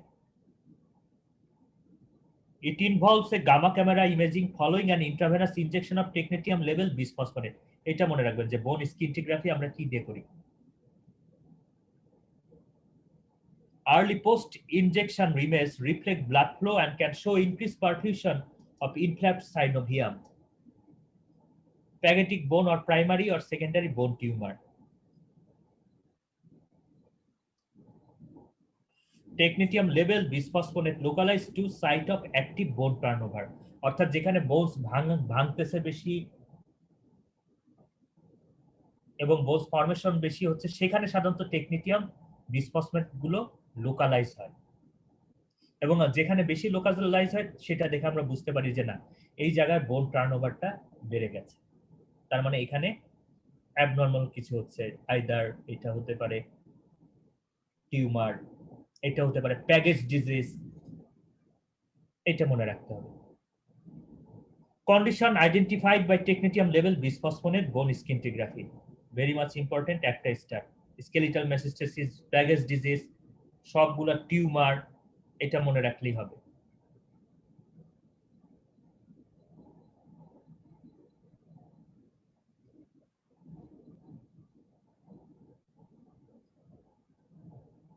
Condition detected by magnetic resonance imaging.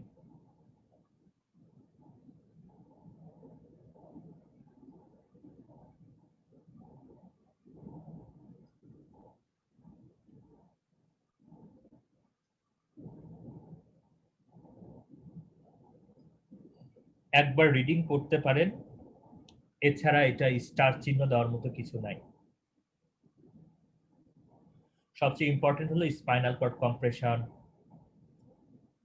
Osteonecrosis, intravertebral disc disease, nerve root entrapment, এই জিনিসগুলো আমরা ম্যাগনেটিক রেজোনেন্স দিয়ে করে থাকি।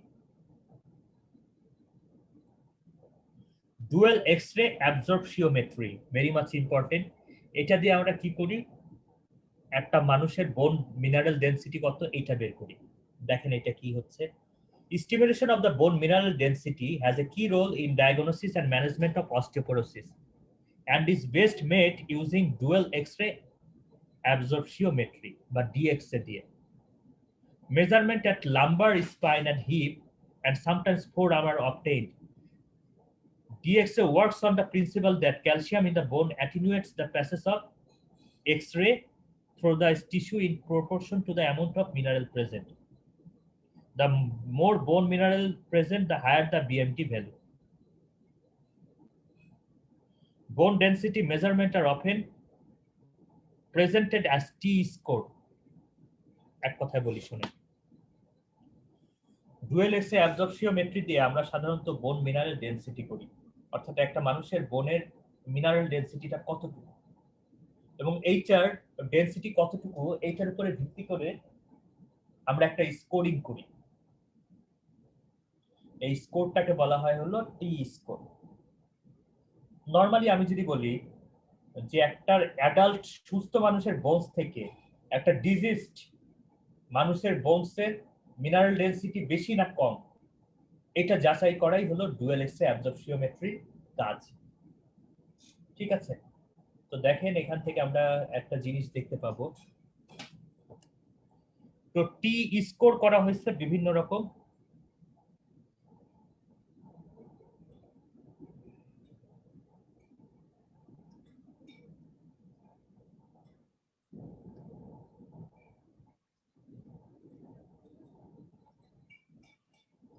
এইটা হলো -2.5, আগে দাগায় নেন। এটা হলো -2.5, ঠিক আছে। এটা হলো 1, এটা হলো +1, এটা হলো +2। তো -2.5 এবং তার বিলো যদি হয় বোন মিনারেল ডেনসিটি, সেটাকে আমরা বলি হলো অস্টিওপোরোসিস। আগে দাগায় নেন, তারপর আমি বলে দিব। বোন মিনারেল ডেনসিটি যদি -2.5 থেকে কম হয়, সেই ক্ষেত্রে আমরা বলি সেটাকে অস্টিওপোরোসিস। -1 থেকে 2.5 এর মধ্যে যদি থাকে, -2.5 এর মধ্যে যদি থাকে, সেটাকে আমরা বলি অস্টিওপেনিয়া। অর্থাৎ বোন মিনারেল ডেনসিটি নরমাল একটা মানুষের তুলনায় তার স্কোর আসতে হলো -1 থেকে 2.5, এটা হলো অস্টিওপেনিয়া। আর -1 থেকে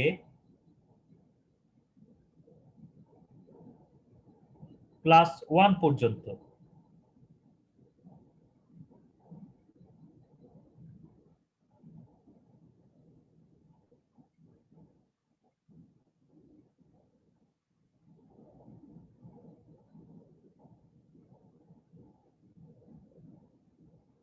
আচ্ছা, -1 থেকে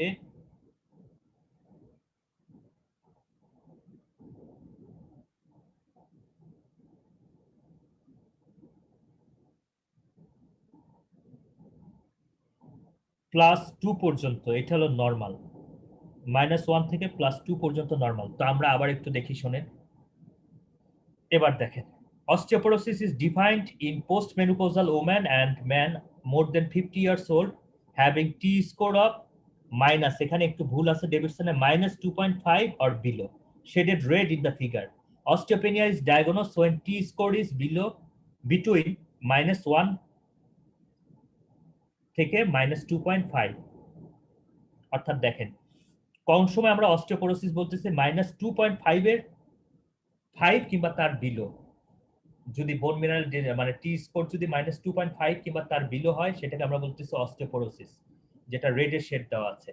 -1 থেকে -2.5 পর্যন্ত এই কন্ডিশনকে আমরা বলি অস্টিওপেনিয়া। অর্থাৎ অস্টিওপেনিয়া হলো অস্টিওপোরোসিসের ছোট ভাই। তারপরে দেখেন BMD value above -1 and below +2.5 are considered normal। অর্থাৎ এই যে above -1 এবং below 2.5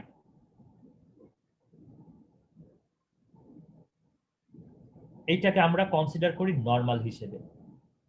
ঠিক আছে, তার মানে টি স্কোর -1 থেকে 2 পর্যন্ত হলো নরমাল। কিন্তু 2.5 এর চেয়ে যখন বেশি হয় সেটা ইন্ডিকেট করে হলো হাই বোন মাস। কোন ক্ষেত্রে পাওয়া যায়? In case of osteo arthritis. Very much important. তো আবার একটু বলি এই ব্যাপার সম্পর্কে। অস্টিওপোরোসিস একটা ইম্পর্টেন্ট বিষয়, তো এখান থেকে কোশ্চেন আসে। ডুয়াল এক্স-রে অ্যাবজর্পশিওমেট্রি দিয়ে আমরা কি করি? বোন মিনারেল ডেনসিটি মাপি একটা মানুষের, এবং বোন মিনারেল ডেনসিটিটা এইভাবে মাপি যে একটা নরমাল মানুষের বোন মিনারেল ডেনসিটি থেকে একটা ডিজিজ মানুষের বোন মিনারেল ডেনসিটি কত বেশি আছে না কম আছে, এবং সেইটাকে রেফারেন্স ধরে এক রকমের স্কোর করা হয়েছে, সেটাকে আমরা বলি টি স্কোর। যদি সেটা -2.5 থেকে বিলো হয় তাহলে হলো অস্টিওপোরোসিস, -1 থেকে -2.5 পর্যন্ত যদি হয় অস্টিওপেনিয়া, যেটা অস্টিওপোরোসিসের ছোট ভাই। আর যদি -1 থেকে উপরে কিংবা +2.5 থেকে নিচে এর মধ্যে কোনো কিছুতে টি স্কোর থাকে তাহলে সেটা নরমাল। আর যদি 2.5 এর থেকে বেশি হয় টি স্কোর, তার মানে হলো ওভার বোন মাস কোন জায়গায় ফর্ম হচ্ছে। এটা কোথায় পাওয়া যায়? অস্টিওআর্থ্রাইটিসে। বাস, more than enough. Biochemistry,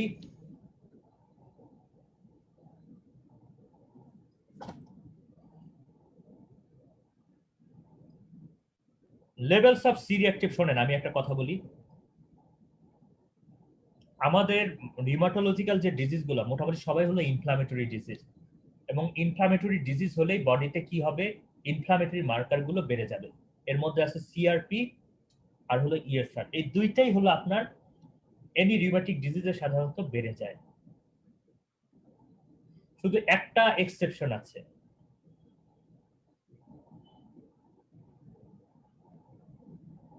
SLE. এসএলইর ক্ষেত্রে সিআরপি নরমাল হতে পারে কিন্তু ইএসআর রেইজড হয়। এই কথাটা মনে রাখবেন। এই যে তলার মধ্য দিয়ে একটা কোশ্চেন কিন্তু দিয়ে দিবেন। অর্থাৎ জগতের যত অটোইমিউন ডিজিজ আছে এবং ইনফ্লামেটরি ডিজিজ আছে সেক্ষেত্রে ইনফ্লামেটরি মার্কারগুলো বেশি পাওয়া যাবে, যেমন ইএসআর এবং সিআরপি। শুধু একটা ডিজিজ বাদে, সেটা হলো এসএলই। এসএলইর ক্ষেত্রে একটা অজানা কারণে সিআরপি নরমাল থাকে, শুধু ইএসআর বেশি থাকে।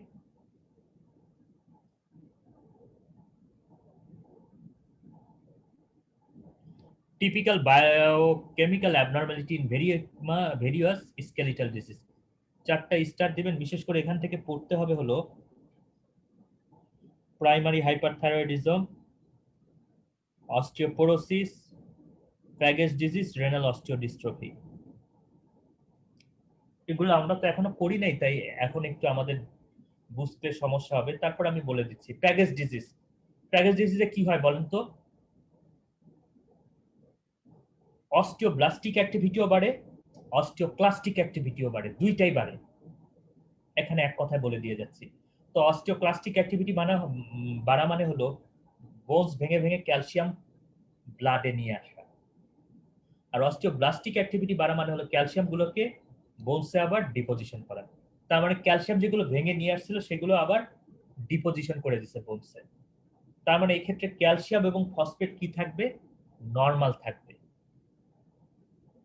আর অস্টিওব্লাস্টিক অ্যাক্টিভিটি প্যাগেজ ডিজিজে যেহেতু বেড়ে যায়, একটা জিনিস মনে রাখবেন, যে কোনো জিনিসে অস্টিওব্লাস্টিক অ্যাক্টিভিটি যদি কোনো কারণে বাড়ে অবশ্যই সেক্ষেত্রে এএলপি ইনক্রিজ হবে। প্যাগেজ ডিজিজে এটা সবচেয়ে ইম্পর্টেন্ট। তো প্যাগেজ ডিজিজে কি পাওয়া যাবে? ক্যালসিয়াম নরমাল, ফসফেট নরমাল এবং ALP increased. Renal osteodystrophy, calcium normal বা লোয়ার লো, যেটার কারণে আপনার কি হয়েছে, প্যারাথাইরয়েড সিক্রেশন বেড়ে গেছে এবং সে ফসফেটকে বাইরে বের করতে পারতেছে না, যার জন্য ফসফেট বেড়ে গেছে। এবং প্যারাথাইরয়েড হরমোন আরেকটা কাজ করে, অস্টিওব্লাস্টিক অ্যাক্টিভিটি বাড়ায় দেয়। সুতরাং সেক্ষেত্রেও এএলপি ইনক্রিজড হবে। এবং আমরা কিছুক্ষণ আগে পড়ে আসলাম যে অস্টিওসাইট কি তৈরি করে, যত বেশি আপনার ফসফেট ব্লাডে আসবে তত বেশি FGF23 তৈরি হবে, যেটা ফসফেট এক্সক্রিশন করতে চেষ্টা করে। আর প্রাইমারি হাইপার প্যারাথাইরয়েডিজম হলো, এক্ষেত্রে কোনো কারণ ছাড়া আমাদের প্যারাথাইরয়েড গ্ল্যান্ড থেকে সমানে প্যারাথাইরয়েড হরমোন রিলিজ হচ্ছে। তার মানে এখানে কি হচ্ছে দেখেন, প্যারাথাইরয়েড হরমোনের পরিমাণ বেশি। প্যারাথাইরয়েড হরমোনের পরিমাণ বেশি হলে প্যারাথাইরয়েড কি করবে, সে এক হলো ক্যালসিয়াম অ্যাবজর্পশন করে, ফসফেটকে বডি থেকে বাইর করে দেয়। তার মানে ক্যালসিয়ামও এখানে বেশি হবে, কিন্তু ফসফেটকে যেহেতু বডি থেকে বের করে দেয়, তাহলে ফসফেট কমে আসবে। এই হলো আপনার typical biochemical abnormality in various skeletal disease. আচ্ছা, আমরা এখন একদম শুরুর দিকে একটা জিনিস পড়ছিলাম, ওইখানে একটু দেখি। এখানে চলে আসেন, পেজ নম্বর হলো 985।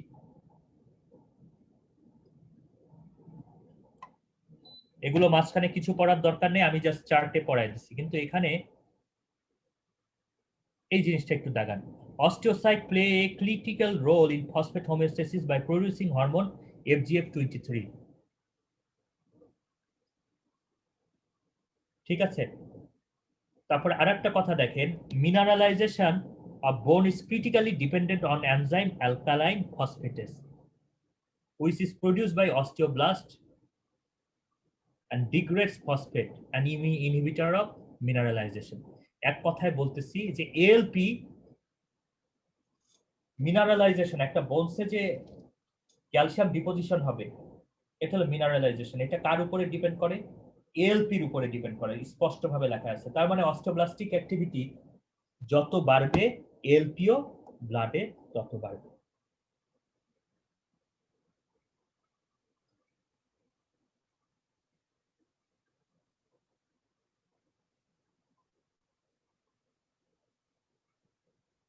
Causes of elevated serum creatinine phosphate, দুইটা দাগ। একটা জিনিস মনে রাখবেন, আমাদের মাসেলের মধ্যেই থাকে হলো সিরাম ক্রিয়েটিনিন ফসফেট। আমরা জানি আমাদের মাসেলের মধ্যে থাকে কি, ক্রিয়েটিনিন ফসফেটেস। সুতরাং মাসেল কোনো কারণে যদি ভেঙে যায় বা ফেটে যায়, তাহলে মাসেলের ভেতর থেকে ক্রিয়েটিন ফসফোকাইনেসটা বাইরে বের হয়ে এসে সিরামে মেশে বা ব্লাডে মেশে, এবং ব্লাডে ক্রিয়েটিনিন ফসফেটের পরিমাণ বেড়ে যায়।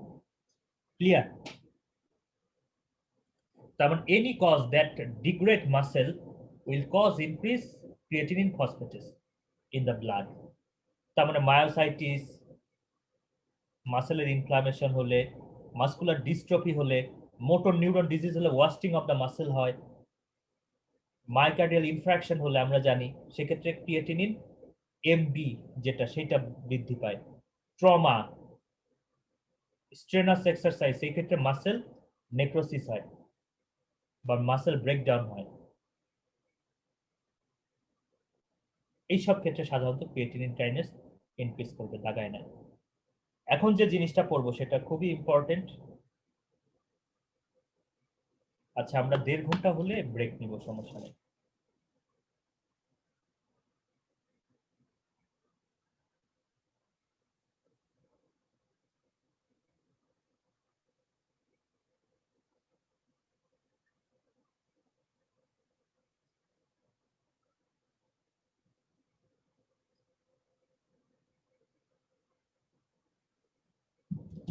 রিউমাটয়েড ফ্যাক্টর এন্ড এট্রিসিক্লুরেটেড পেপটাইড অ্যান্টিবডি। চলেন আমরা এই দুইটা জিনিস সম্পর্কে একটু জানি, মজা পাবেন, সমস্যা নেই।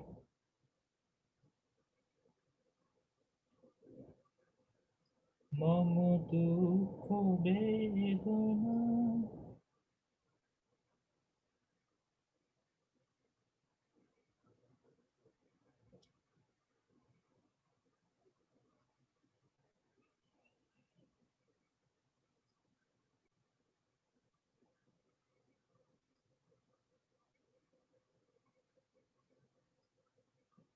তার আগে আমার সাথে সাথে কিছু টার্ম লিখে রাখেন, আমার সাথে সাথে কিছু টার্ম লিখে রাখেন। অস্টিওফাইট, রিমাটোলজি, অস্টিওফাইট মানে হলো বোন গ্রোথ, নিউ বোন গ্রোথ। 2 নম্বর অস্টিওম্যালাসিয়া, বোনের মিনারেল কমে বোন নরম হয়ে যাওয়া। অস্টিওম্যালাসিয়া, বোনের মিনারেল কমে বোন নরম হয়ে যাওয়া। আগে এগুলো আমাদের জানতে হবে। Osteopenia, radiological feature of decrease বোন ডেন্সিটি। দুইটা কিন্তু আলাদা, একটা হলো বোন নরম হয়ে গেল মিনারেল ডেন্সিটির জন্য, আর অস্টিওপেনিয়া কি, এটা একটা রেডিওলজিক্যাল ডায়াগনোসিস, সেখানে বোন মিনারেল ডেন্সিটি কমে যায়। অস্টিওপোরোসিস, বোন রিজর্পশন হয়ে বোন একদম পোরাস হয়ে যায় বা ঝাঁঝরা হয়ে যায়। এনথেসিস,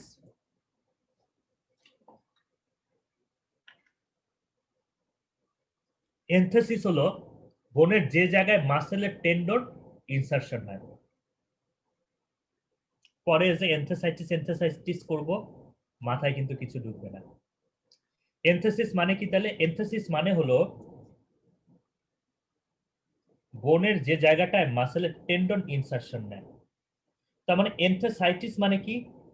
inflammation of the site of insertion of tendon, অর্থাৎ বোনের যে জায়গাটা টেন্ডনটা ইনসারশন নেয় ওই জায়গার ইনফ্লামেশনকে বলা হয় হলো এনথেসাইটিস। অস্টিওস্ক্লেরোসিস, বোন যদি ফাইব্রোসিস হয়ে যায় তখন অস্টিওস্ক্লেরোসিস বলে, ফাইব্রোসিস হয়ে যদি হার্ডেনিং হয়ে যায়। সেরোনেগেটিভ, কোনো আর্থ্রাইটিসে যদি রিউমাটয়েড ফ্যাক্টর এবং অন্য কোনো অটো অ্যান্টিবডি ব্লাডে না থাকে, আমরা সেরোনেগেটিভ আর্থ্রাইটিস যখন করব তখন এই সম্পর্কে কথা বলবো। What is seronegative? কোনো আর্থ্রাইটিসে যদি রিউমাটয়েড ফ্যাক্টর এবং অন্য কোনো অটো অ্যান্টিবডি ব্লাডে না পাওয়া যায়, যেমন রিউমাটয়েড ফ্যাক্টর হতে পারে সেটা অ্যানা বা অ্যান্টি নিউক্লিয়ার অ্যান্টিবডি হতে পারে, সেটা আঙ্কা হতে পারে, সেটা এসিপিএ হতে পারে, সেটা অ্যান্টিসিক্লিনেটেড পেপটাইড অ্যান্টিবডি আর কি, যেটার কথা এখন বলবো। তার মানে কোনো আর্থ্রাইটিস হয়েছে বডিতে কিন্তু রিউমাটয়েড ফ্যাক্টর সহ অন্য কোনো অটো অ্যান্টিবডি ব্লাডে নাই, এইটাকে বলা হয় সেরোনেগেটিভ আর্থ্রাইটিস। এখন কথা বলবো হলো স্পেসিফিসিটি অ্যান্ড সেন্সিটিভিটি নিয়ে। ঠিক আছে, এই জিনিসগুলো না পড়ায় গেলে তখন আপনাদের একটু ডিলেমা হবে।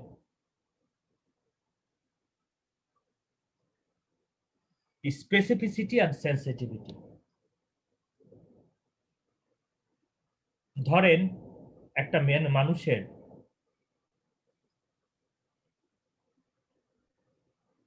একটা লোকের যদি অ্যানা পজিটিভ হয়, অ্যানা সাধারণত পজিটিভ হয় হলো কি কি কারণে? এসএলইতে, রিউমাটয়েড আর্থ্রাইটিসে, জোগরেন সিনড্রোমে, এইসব কেসে সাধারণত অ্যানা পজিটিভ হয়। ব্যাপারটা বুঝে, তার মানে অ্যানা পজিটিভ হওয়া মানে হলো আমরা কিন্তু ভর দিয়ে বলতে পারবো না যে তার এসএলই হয়েছে।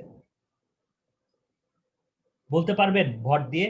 ধরেন অ্যানা পজিটিভ আসছে, অ্যানা একটা মেয়ের নাম, ধরেন একটা গার্লফ্রেন্ড মানে একটা মেয়ে যে সবার সাথে মেলামেশা করে আর কি, ধরেন ওর অনেকগুলো, মানে যেই ওরে প্রপোজ করে তাকেই সে বলে যে আমি আসি, সমস্যা নেই, তুমি আমার সাথে কি একটু ইতে যাবা, রেস্টুরেন্টে যাবা, আমরা একটা কফি খেতে পারি, যেই বলে ওকে শিওর, কোনো সমস্যা নেই। তো এই অ্যানার যেহেতু সবার সাথে এরকম কফি খেতে যায়, তো কখনো যদি বলা হয় আচ্ছা অ্যানার গার্ল বয়ফ্রেন্ড আসলে কে রে, তখন সবাই কি বলবে? ধরো অ্যানার কথা বাদ দে, ও তো সবার সাথে মেশে, বলা কঠিন, ও নিজেও বলতে পারবে না কে আসলে তার বয়ফ্রেন্ড।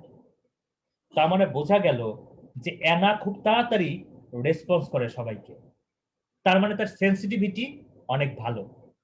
কিন্তু অ্যানার ব্যাপারটা কি, ওর কোনো স্পেসিফিক বয়ফ্রেন্ড কোনটা এইটা বলা খুব মুশকিল একটা ব্যাপার। ধরেন এরকম যে আছে, তার সম্পর্কে যদি আপনাদের কাউকে জিজ্ঞেস করা হয় যে আচ্ছা ওই মেয়েটার বয়ফ্রেন্ডকে, আসলে অ্যানার বয়ফ্রেন্ড কে রে, তখন আপনি করবেন যে ধুর, ও তো সবার সাথে ঘোরাফেরা করে, এটা ও নিজেও জানে না যে ওর বয়ফ্রেন্ড কে। এসএলইও হইতে পারে, রিমাটয়েড আর্থ্রাইটিস হতে পারে, জোগ্রেন সিনড্রোম হতে পারে, আমি কি জানি। আর আরেকজন আছে, তার মানে বোঝা গেল যে অ্যানার এসএলইর ক্ষেত্রে সেন্সিটিভিটি 100%, অর্থাৎ এসএলই প্রপোজ করলে অ্যানা 100 বারই পজিটিভ হবে। এসএলইতে অ্যানা পরীক্ষা করলে অ্যানা 100% পজিটিভ হবে। ব্যাপারটা বোঝেন, অর্থাৎ এত সেন্সিটিভ। ওকে প্রপোজ করার সাথে সাথে এসএলই যদি অ্যানাকে প্রপোজ করে, সাথে সাথে বলবে ও মাই গড ইয়েস। কিন্তু সমস্যা হলো সেন্সিটিভিটি 100% থাকলেও স্পেসিফিসিটি তো 100% নাই। সে রিমাটয়েড আর্থ্রাইটিসের সাথে ঘোরাফেরা করে, এদিকে জোগ্রেন সিনড্রোমের সাথে ঘোরাফেরা করে, অর্থাৎ অ্যানা টেস্টার সেন্সিটিভিটি বেশি কিন্তু স্পেসিফিসিটি লেস। কিন্তু ধরেন আরেকটা কেসে এন্টি ডিএনএস অ্যান্টিবডি নামে আরেকটা পরীক্ষা আছে, যেটাও এসএলইতে পজিটিভ হয়। Anti double standard DNA antibody বা এনটিডিএস ডিএনএ, এই টেস্টটাও এসএলইতে পাওয়া যায়। কিন্তু এখানে কি হয় শোনেন, এনটিডিএস ডিএনএ হলো মানে খুব ভদ্র টাইপের একটা মেয়ে, কিন্তু খুব সুন্দরী, মানে কেউ ওরে প্রপোজ করার সাহসও পায় না, এরকম একটা কন্ডিশন। ওরে প্রপোজ করার সাহসও পায় না কেউ। তো এসএলই বহু কষ্টে, এই টাইপের মেয়ে আছে না, ধরেন তারে প্রপোজ করলো, তখন সে প্রথমে বলবে যে আমি আমার বাবা মার পছন্দ ছাড়া আর কোথাও বিয়ে করব না, আমার বাবা মা যাকে পছন্দ করবে আমি তাকেই বিয়ে করব। তারপর আবার যখন বলে প্লিজ প্লিজ প্লিজ তুমি এরকম করো না, আমি তোমাকেই করব ওই করব, তখন বলে যে ঠিক আছে, আপনার যদি এতই ইচ্ছা হয় আপনি আমার বাবা মাকে বলেন। এই টাইপের কথা হয় না, মানে সে কিছুতেই পড়তেছে না, মানে তার সেন্সিটিভিটি কম, সে কিছুতেই পৌঁছে যাচ্ছে না। এত চেষ্টা করতেছে, এসএলই প্রপোজ করতেছে এনটিডিএস ডিএনএ কে, কিন্তু সে কিছুতেই মানে ধরা দিতেছে না।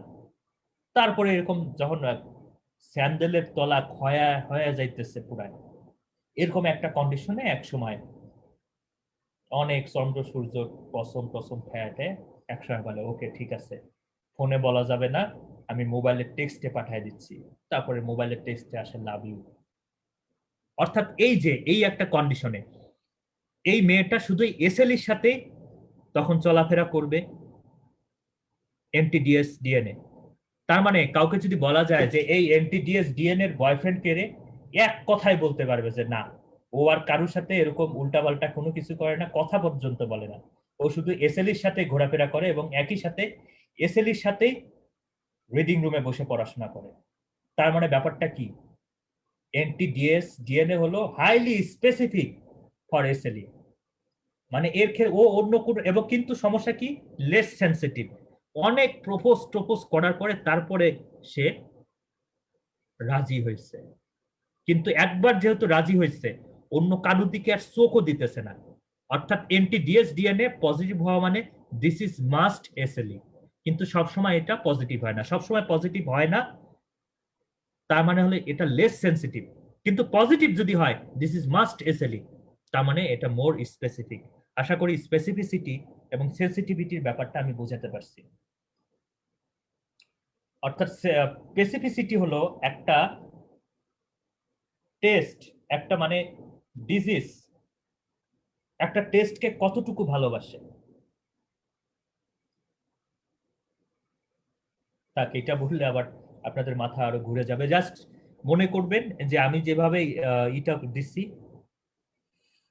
এক্সাম্পলটা দিচ্ছি, ঠিক এইভাবেই মনে রাখবেন। ঠিক আছে, what is specificity and sensitivity.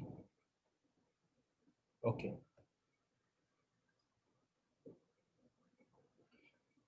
এখন দেখেন আমরা এখন পড়বো হলো রিমাটয়েড ফ্যাক্টর। ক্যাম্পাস লাইফে কত কিছু দেখছি ভাই। সবচেয়ে পোর একটা কন্ডিশন ছিল হলো কি আমি বলি, আমাদের সময় তো ধরেন এই যে জাস্ট ফ্রেন্ড, আমাদের সময় থেকেই মানে কেবল শুরু হবে হবে ভাব। আমাদের সময় তো জাস্ট ফ্রেন্ড বানানোর কোনো অপশন ছিল না। তখন সবচেয়ে ভালো একটা অপশন পোলাপান কি বেছে নিত, আগে বোন বানাইতো। ঠিক আছে, আগে বোন বানাইতো, বোন বানাইতে বানাইতে এই বোনের এনটা হঠাৎ করে একদিন উল্টায় যেত।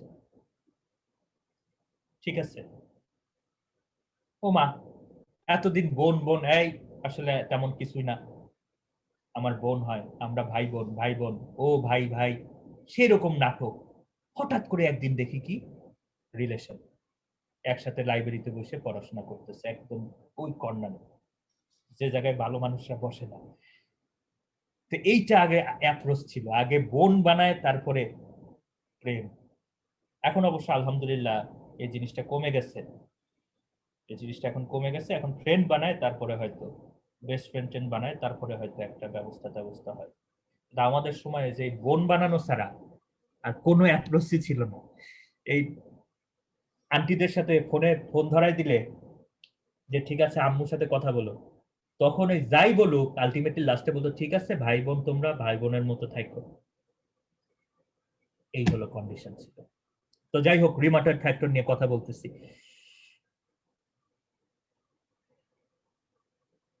তো রিমাটয়েড ফ্যাক্টর হলো nothing but an antibody against FC portion of the immunoglobin. দেখেন, এটা হলো একটা অ্যান্টিবডি হলে এটা হলো FC portion of the immunoglobin আর এটা হলো FAB portion of the immunoglobin. তো এফসি পোর্শন অফ দ্য ইমিউনোগ্লোবিনের এগেনস্টে যদি কোনো অ্যান্টিবডি ফর্ম হয় সেটাকে আমরা বলি rheumatoid factor, loud and clear. ঠিক আছে, তার মানে রিউমাটয়েড ফ্যাক্টর কি, nothing but antibody against FC portion of the immunoglobulin, বিশেষ করে ইমিউনোগ্লোবিন এম। এটা কি ইন্ডিকেট করে, এটা ইন্ডিকেট করে বডিতে কোনো অটোইমিউন ক্রনিক ইনফ্লামেটরি ডিজিজ হচ্ছে। অর্থাৎ দেখেন আমার বডির এগেনস্টেই, বডির অ্যান্টিবডির এগেনস্টেই যখন অ্যান্টিবডি ফর্ম হওয়া শুরু করবে তখন সেটা মিন করে হলো বডিতে কোনো অটোইমিউন ইনফ্লামেটরি ডিজিজ চলতেছে।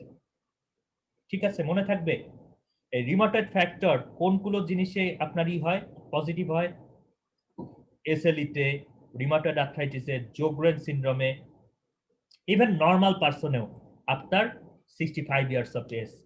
সুতরাং এর পজিটিভিটিটা মানে এর স্পেসিফিসিটিটা বেশি না কম, এবার বলেন এর স্পেসিফিসিটিটা বেশি না কম? এর স্পেসিফিসিটিটা, রিউমাটয়েড ফ্যাক্টরের স্পেসিফিসিটিটা বেশি না কম? কম। এটা বুঝতে আমাদের নিউটন কিংবা আইনস্টাইন হওয়ার কোনো দরকার নাই। তার মানে রিউমাটয়েড ফ্যাক্টর পেলেই আমি বলতে পারবো না যে this is for SLE, this is for Sjogren syndrome. ঠিক আছে, সুতরাং এটা very low specificity. Rheumatoid factor increase means more severe disease with extra articular feature. এটা একটু দাগায় করে রাখেন, আমি দাগায় দিব, সমস্যা নেই। লো স্পেসিফিসিটি রিউমাটয়েড ফ্যাক্টর ইনক্রিজ করা মানে হলো সিভিয়ার ডিজিজ হচ্ছে উইথ এক্সট্রা আর্টিকুলার ম্যানিফেস্টেশন। ঠিক আছে,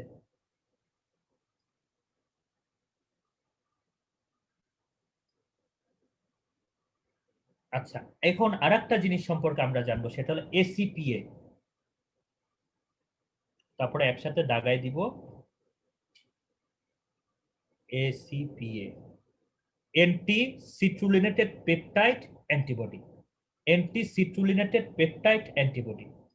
এখন আমি একটা কথা বলি, আমরা জানি একটা পেপটাইড চেনে একটার পরে আর একটা অ্যামিনো অ্যাসিড সাজানো থাকে। আমরা জানি যে একটা পেপটাইড চেন অনেকগুলো অ্যামিনো অ্যাসিড দিয়ে সাজানো থাকে এবং অর্ডারলি সাজানো থাকে কিন্তু, যেমন হিস্টাপিনের পরে ধরেন আর্জিনাইন, কোনো ক্ষেত্রে তারপরে মিথিওনিন, এইভাবে কিন্তু একটা নির্দিষ্ট সিকোয়েন্সে সাজানো থাকে। এই সিকোয়েন্সের যে কোনো একটা জিনিসে যদি ওলট পালট হয়ে যায়, সিকোয়েন্স চেঞ্জ হয়ে যায়, পুরো প্রোটিন চেঞ্জ হয়ে যায়, যেমন কি গ্লুটামিক অ্যাসিড মানে হিমোগ্লোবিনে গ্লোবিন চেইনের 6 নম্বর অ্যামিনো অ্যাসিডে গ্লুটামিক অ্যাসিডের জায়গায় যদি ভ্যালিন চলে আসে, তখন কি হয়ে যায়? সিকেল সেল অ্যানিমিয়া হয়ে যায় বা সিকেল সেল ডিজিজ হয়ে যায়। তার মানে ব্যাপারটা কতটা ভয়ঙ্কর! একটা অ্যামিনো অ্যাসিডের জায়গায় জাস্ট আরেকটা অ্যামিনো অ্যাসিড এসে রিপ্লেস করছে, পুরা হিমোগ্লোবিনের স্ট্রাকচারটাই চেঞ্জ হয়ে গেছে, সিকেল হয়ে গেছে। তার মানে বোঝা যাচ্ছে যে পেপটাইড চেইনে যে অ্যামিনো অ্যাসিড গুলো একটার পর আরেকটা সিকোয়েন্সিয়ালি সাজানো থাকে, this is very much orderly ফ্যাশনে সাজানো থাকে, ভেরি মাচ ইম্পর্টেন্ট। তো নর্মালি আমার সাথে সাথে চিন্তা করেন,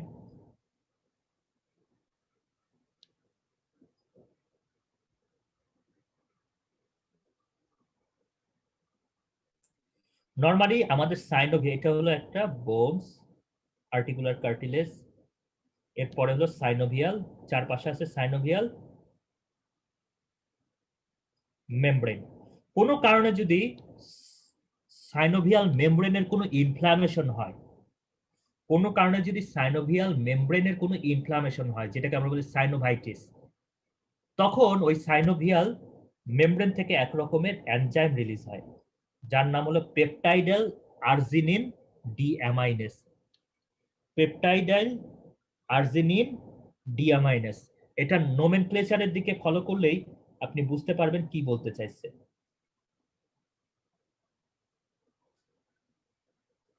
পেপটাইডাল অর্থাৎ পেপটাইড একটা চেইন, আর্জিনিন ডিঅ্যামাইনেস, ডিঅ্যামাইনেস মানে হলো কোনো একটা অ্যামিনো অ্যাসিডকে সরায় ফেলা। কাকে সরায় ফেলতেছে? আর্জিনিনকে সরায় ফেলতেছে এই এনজাইম। এখান থেকে এই এনজাইমটার নাম হয়েছে পেপটাইডাল আর্জিনিন ডিঅ্যামাইনেস। একদম ছোটখাটো কথায় বলি, রিমাটয়েড আর্থ্রাইটিস হলো ধরেন একটা পেশেন্টের, তার সাইনোভিয়াম ইনফ্ল্যামড হলো, তখন ইনফ্ল্যাম সাইনোভিয়াম থেকে একটা এনজাইম রিলিজ হলো যার নাম হলো পেপটাইডাল আর্জিনিন ডিঅ্যামাইনেস। সে কি করবে? এই পেপটাইড চেন থেকে, আমাদের বডির পেপটাইড চেন থেকে আর্জিনিনকে সরায় ফেলবে এবং সেখানে নতুন একটা অ্যামিনো অ্যাসিডকে বসায় দিবে, যার নাম হলো সিট্রুলিন। যার নাম কি? সিট্রুলিন। তার মানে আর্জিনিন সরায় ফেললো এবং আর্জিনিনের জায়গায় ওই জায়গায় বসে গেল কে? সিট্রুলিন। তখন এই পেপটাইডাল চেনকে আমরা ডাকি হলো সিট্রুলিনেটেড পেপটাইড। যেমন এরকম যে দাঁড়িয়ালা, আমরা এইভাবে ডাকি না এ দাঁড়িয়ালা, মানে আমার ফ্রেন্ডরা কেউ দাড়ি টাড়ি রাখলে আর কি, তখন কি বলে? এ দাঁড়িয়ালা, এইভাবে তো ডাকি। তো এই যে যখন এই পেপটাইডের একটা জায়গায় আর্জিনিন সরে গিয়ে ওখানে সিট্রুলিন এসে বসলো, তখন আমরা ওইভাবে বলি যে সিট্রুলিনেটেড পেপটাইড। এখন আমাকে একটা কথা বলেন, যেহেতু এই পেপটাইড চেনটা আর্জিনিনের জায়গায় সিট্রুলিন বসে গেছে, এখন কি এটা নর্মাল পেপটাইড চেন হয়েছে নাকি অ্যাবনর্মাল পেপটাইড চেন হয়েছে? অবশ্যই অ্যাবনর্মাল পেপটাইড চেন হয়েছে। তাইলে আমাদের ইমিউন সিস্টেম এটাকে কি নিজের মনে করবে না ফরেন মনে করবে? যেহেতু এই পেপটাইড চেনটা সিট্রুলিনেটেড হয়ে গেছে, যেটা নর্মাল না, তো আমাদের ইমিউন সিস্টেম এখন এই পেপটাইড চেনটাকে বা সিট্রুলিনেটেড পেপটাইডকে নিজের বডির একটা অংশ মনে করবে, নাকি মনে করবে যে না, ফরেন অ্যাবনর্মাল কোনো প্রোটিন? অবশ্যই ফরেন মনে করবে। যখনই ফরেন মনে করবে, আমরা জানি কোনো কিছুকে ফরেন মনে করলে আমাদের ইমিউন সিস্টেম কি তৈরি করে? তার এগেনস্টে অ্যান্টিবডি তৈরি করে। তার মানে এখন এই সিট্রুলিনেটেড পেপটাইডের এগেনস্টেও অ্যান্টিবডি ফর্ম হবে, তখন সেটার নাম হবে হলো anti citrullinated peptide antibody. Anti citrullinated peptide antibody, শর্টে আমরা বলি এসিপিএ। এবং এই এসিপিএ হলো indicator of rheumatoid arthritis, more specific than rheumatoid factor. মনে থাকবে? তার মানে এসিপিএ এটা হলো ইন্ডিকেটর অফ রিউমাটয়েড আর্থ্রাইটিস, কারণ সাইনোভিয়াল যখন ইনফ্লামেশন হয় তখন এখান থেকে এই এনজাইমটা রিলিজ হয়ে আলটিমেটলি সিট্রুলিনকে প্লেস করে, যেটা এতক্ষণ বোঝালাম, এই কাহিনী করে। তার মানে এখানে যে কথাটা আমাদের জানতে হবে যে রিউমাটয়েড আর্থ্রাইটিসে এসিপিএ হলো মোর স্পেসিফিক দেন রিউমাটয়েড ফ্যাক্টর। বাস।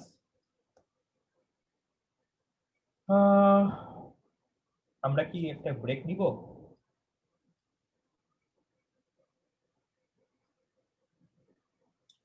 আচ্ছা, জাস্ট আমরা একটু দাগায় আসি, তাহলে হবে।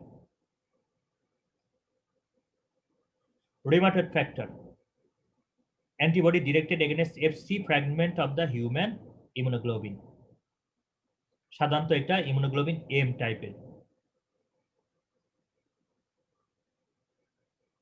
Positive rheumatoid factor occurs in wide variety of disease and some normal adult also, particularly with increasing age. দেখেন প্রতিটা কথাই কিন্তু মিল আছে। Although the specificity is poor, about 70% in patient of rheumatoid arthritis. Although the specificity poor, কিন্তু যখন rheumatoid ফ্যাক্টরের titre বেশি হবে, সেটা সাধারণত মিন করে হলো তার এক্সট্রা আর্টিকুলার ডিজিজ ইনভলভমেন্টকে। অর্থাৎ high rheumatoid factor titre are associated with more severe disease and extra articular disease. ঠিক আছে, এটা মনে রাখতে হবে। আর অ্যান্টিসিট্রুলিনেটেড পেপটাইড একই কথা। Recognized peptide in which amino acid arginine has been converted to citrulline by peptidal arginine deaminase, যেটা abundant থাকে হলো inflamed synovium and mucosal surface. ACPA has similar sensitivity to rheumatoid factor in case of rheumatoid arthritis, but much higher specificity, more than 95%. সুতরাং ডায়াগনোসিসের ক্ষেত্রে আপনি কোনটা করবেন? Rheumatoid arthritis diagnosis করার ক্ষেত্রে আপনি কোনটার প্রাধান্য বেশি দিবেন? অবশ্যই এসিপি এর প্রাধান্য বেশি দিবেন। Condition associated with positive rheumatoid factor, গুনলে যদি 12 জন পাওয়া যায়, সেই কন্ডিশনকে কি বলা হয়? থাক, ওটার এইদিকে না আনি, আমাদের এটা বেশি হয়ে যাবে আর কি। তো দেখেন, rheumatoid factor, rheumatoid arthritis with nodule and extra articular ম্যানিফেস্টেশনে 100% থাকে, পজিটিভ হয়। রিউমাটয়েড আর্থ্রাইটিসের ক্ষেত্রে 70% পজিটিভ হয়। এটা কিন্তু সেনসিটিভিটি বোঝাচ্ছে, এটা কিন্তু সেনসিটিভিটি বোঝাচ্ছে, অর্থাৎ কতটুকু, কত পার্সেন্ট ক্ষেত্রে পজিটিভ হয়, এটা হলো সেনসিটিভিটি বোঝাচ্ছে। ক্লিয়ার? যেমন 65 বছরের পরে 20% পেশেন্টে পজিটিভ আসে। ঠিক আছে,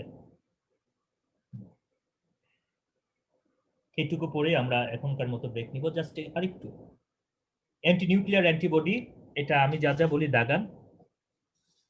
Anti-nuclear antibody are directed against one or more component of the cell nucleus, including nucleic acid themselves and the protein concerned with processing of the DNA and RNA. অর্থাৎ নিউক্লিয়াসের মধ্যে যে কম্পোনেন্ট গুলো আছে তার এগেনস্টে যদি অ্যান্টিবডি ফর্ম হয়, সেগুলোকে আমরা বলি অ্যান্টি নিউক্লিয়ার অ্যান্টিবডি। এর মধ্যে আছে ডিএনএ, আরএনএ এবং এদের প্রসেস করার জন্য যে প্রোটিন, এই সবগুলো। ANA are not associated with disease severity or activity. The most common indicator of ANA testing in patients suspected for having SLE. ANA has high sensitivity of SLE, 100%. অর্থাৎ ANA SLE কারো যদি থাকে, ANA 100% positive হবে, but low specificity, মাত্র 10 থেকে 40%, কারণ ওর boyfriend অনেক, কার যে ও গার্লফ্রেন্ড এটা বলাই কঠিন, এই জন্য ওর স্পেসিফিসিটি এত কম। আর এন্টি ডিএনএস, এই যে দেখেন সুন্দর একটা কথা, a negative ANA virtually exclude SLE. অর্থাৎ অ্যানা যদি নেগেটিভ হয়, তার মানে এটা তো কখনোই নেগেটিভ হওয়ার কথা ছিল না। এসএলই থাকলে অবশ্যই সেটা পজিটিভ হবে, কিন্তু সমস্যা হলো অ্যানা পজিটিভ হলেও আমাদের তখন ক্যালকুলেট করতে হবে যে এর আইদার এসএলই আছে, এর আইদার রিউমাটয়েড আর্থ্রাইটিস আছে, এর আইদার জোগরেন সিনড্রোম আছে। কিন্তু অ্যানা যেহেতু 100% এসএলই তে পজিটিভ হয়, তার মানে অ্যানা নেগেটিভ হওয়া মানে হলো তার এসএলই নাই। এই জন্য এই কথাটা বলা হচ্ছে, a negative ANA virtually exclude SLE, but positive result does not confirm it. কিন্তু পজিটিভ হলেও আমরা বলতে পারতেছেন এটা এসএলই, কারণ আরো অন্যগুলোতেও এসএলই মানে অ্যানা পজিটিভ হয়। Anti DNA antibody bind to double standard DNA, আমরা জানি আমাদের নিউক্লিয়াসের মধ্যে ডবল স্ট্যান্ডার্ড ডিএনএ থাকে। এই ডবল স্ট্যান্ডার্ড ডিএনএ এর এগেনস্টে যদি অ্যান্টিবডি ফর্ম হয় সেটাকে আমরা বলি অ্যান্টি ডিএস ডিএনএ। আর useful in SLE in monitoring a very high titre are associated with more severe disease. এই কথাটা মনে রাখবেন, এনার সাথে কিন্তু ডিজিজের কোনো সিভিয়ারিটির সম্পর্ক নাই, কিন্তু অ্যান্টি-ডিএস ডিএনএ এর সাথে ডিজিজ সিভিয়ারিটির সম্পর্ক আছে এবং এটার হাই স্পেসিফিসিটি।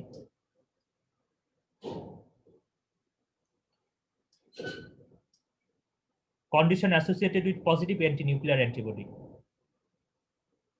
সিস্টেমিক লুপাসে 100%, এখান থেকে এইটাই আসবে আর কি, আর মানে ঘাটাবে না। তারপরে একবার রিডিং দিবেন আপনারা, অবশ্যই রিডিং দিতে হবে কাদের কাদের ক্ষেত্রে পজিটিভ হয়। মোটামুটি সবার ক্ষেত্রে পজিটিভ হয়। এখানে যারা যারা আছে এদের দেখা যায় যে এদেরও যাদের অ্যানা পজিটিভ হয়েছে তাদের রিমোটেড ফ্যাক্টরে পজিটিভ হয়। জাস্ট মনে রাখবেন যে এসএল এর ক্ষেত্রে এটা 100% পজিটিভ হবে। এটা হলো খুব ইম্পর্টেন্ট এবং বোরিং একটা চার্ট, কিন্তু এটা না পড়ে গেলে আপনি ধরা। দুইটা স্টার মুখস্থ করার জিনিস। কোন অ্যান্টিবডি আমরা কোন ডিজিজে পেয়ে থাকি? অ্যান্টিসেন্ট্রোমিয়ার অ্যান্টিবডি আমরা কোন ক্ষেত্রে পেয়ে থাকি? Systemic sclerosis, localized cutaneous systemic স্ক্লেরোসিসের ক্ষেত্রে অ্যান্টিসেন্ট্রোমিয়ার অ্যান্টিবডি পাই। অ্যান্টিহিস্টোন অ্যান্টিবডি পাই হলো ড্রাগ ইনডিউস লুপাসে, ভেরি মাচ ইম্পর্টেন্ট। অর্থাৎ ড্রাগ ইনডিউস লুপাস নিয়ে কেউ যদি আসে সেক্ষেত্রে আমাদের অ্যান্টিবডি কোনটা করতে হবে? অ্যান্টিহিস্টোন অ্যান্টিবডি। অ্যান্টিজো 1 অ্যান্টিবডি, এটা পাওয়া যায় পলিমায়োসাইটিস এবং ডার্মাটোমায়োসাইটিস, এইটা মনে রাখবেন। অ্যান্টিলা অ্যান্টিবডি এটা পাওয়া যায় জোগ্রেন সিনড্রোমে, এটা মুখস্থ করা ছাড়া কোনো উপায় নাই। লাজের কথা মনে রাখতে পারেন, লাজ, লাজ মানে লজ্জা, জোগ্রেনের জ, লার লা, লজ্জা, তার মানে এন্টি লা অ্যান্টিবডি পাওয়া যায় জোগ্রেন সিনড্রোমে। অ্যান্টি রো অ্যান্টিবডি পাওয়া যায় এসএল এর ক্ষেত্রে আর জোগ্রেন সিনড্রোমের ক্ষেত্রে, এখানে জোগ্রেন সিনড্রোমের ক্ষেত্রে। এভাবে এখানে মনে রাখতে পারেন হলো রোজি, রোজি, আর এটা হলো লাজ, অর্থাৎ লাজুক রোজি,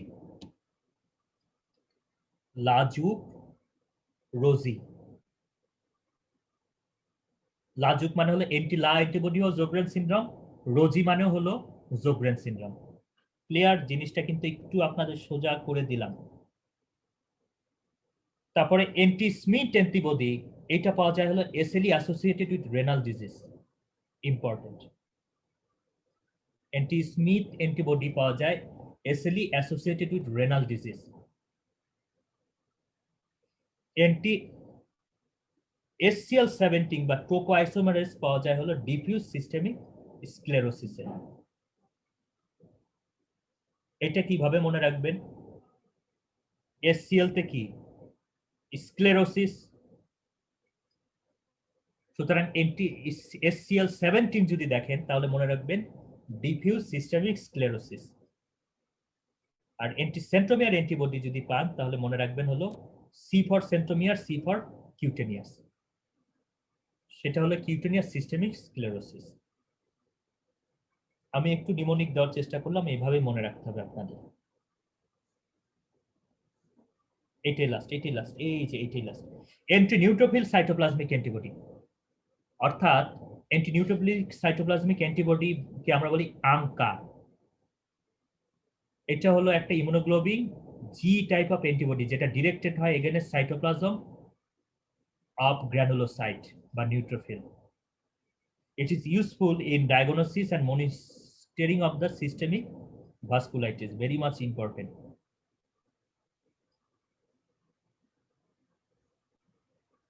আংকা অ্যান্টি নিউট্রোফিল সাইটোপ্লাজমিক অ্যান্টিবডি, অর্থাৎ নিউট্রোফিল আমাদের কোথায় থাকে? ব্লাডে থাকে। তো নিউট্রোফিলের সাইটোপ্লাজমের এগেনস্টে যদি অ্যান্টিবডি তৈরি হয় সেটাকে বলা হয় অ্যান্টি নিউট্রোফিলিক সাইটোপ্লাজমিক অ্যান্টিবডি, এবং এরা ইমিউনোগ্লোবিন জি টাইপের এবং এটা কেন আমরা এই করে, আমরা জানি ব্লাডে যেহেতু নিউট্রোফিল বেশি থাকে, ব্লাড আবার কার মধ্যে থাকে, ভেসেলের মধ্যে থাকে।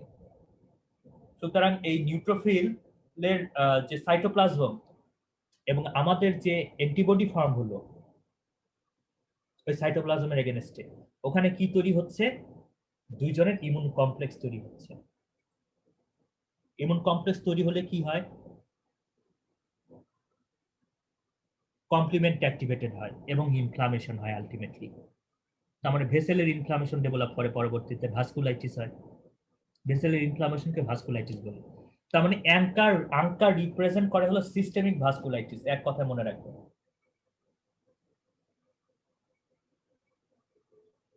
এছাড়া ভাস্কুলাইটিস ছাড়াও আর কোথায় কোথায় পজিটিভ পাওয়া যায় একবার রিডিং করতে পারেন। ম্যালিগনেন্সি, এইচআইভি, এটা মনে রাখার দরকার নেই। মনে রাখবেন যে এসএলইর ক্ষেত্রে এটা পজিটিভ পাওয়া যায়, কারণ এসএলইতেও সিস্টেমিক ভাস্কুলাইটিস হয়। এনি ভাস্কুলাইটিস কন্ডিশনে আঙ্কা পজিটিভ পাবেন। আশা করি জিনিসটা আমি কিছুটা নর্মাল করতে পেরেছি। ঠিক আছে, আমরা খাওয়া দাওয়া করে আসি, তারপরে আবার আড্ডা দেওয়া যাবে।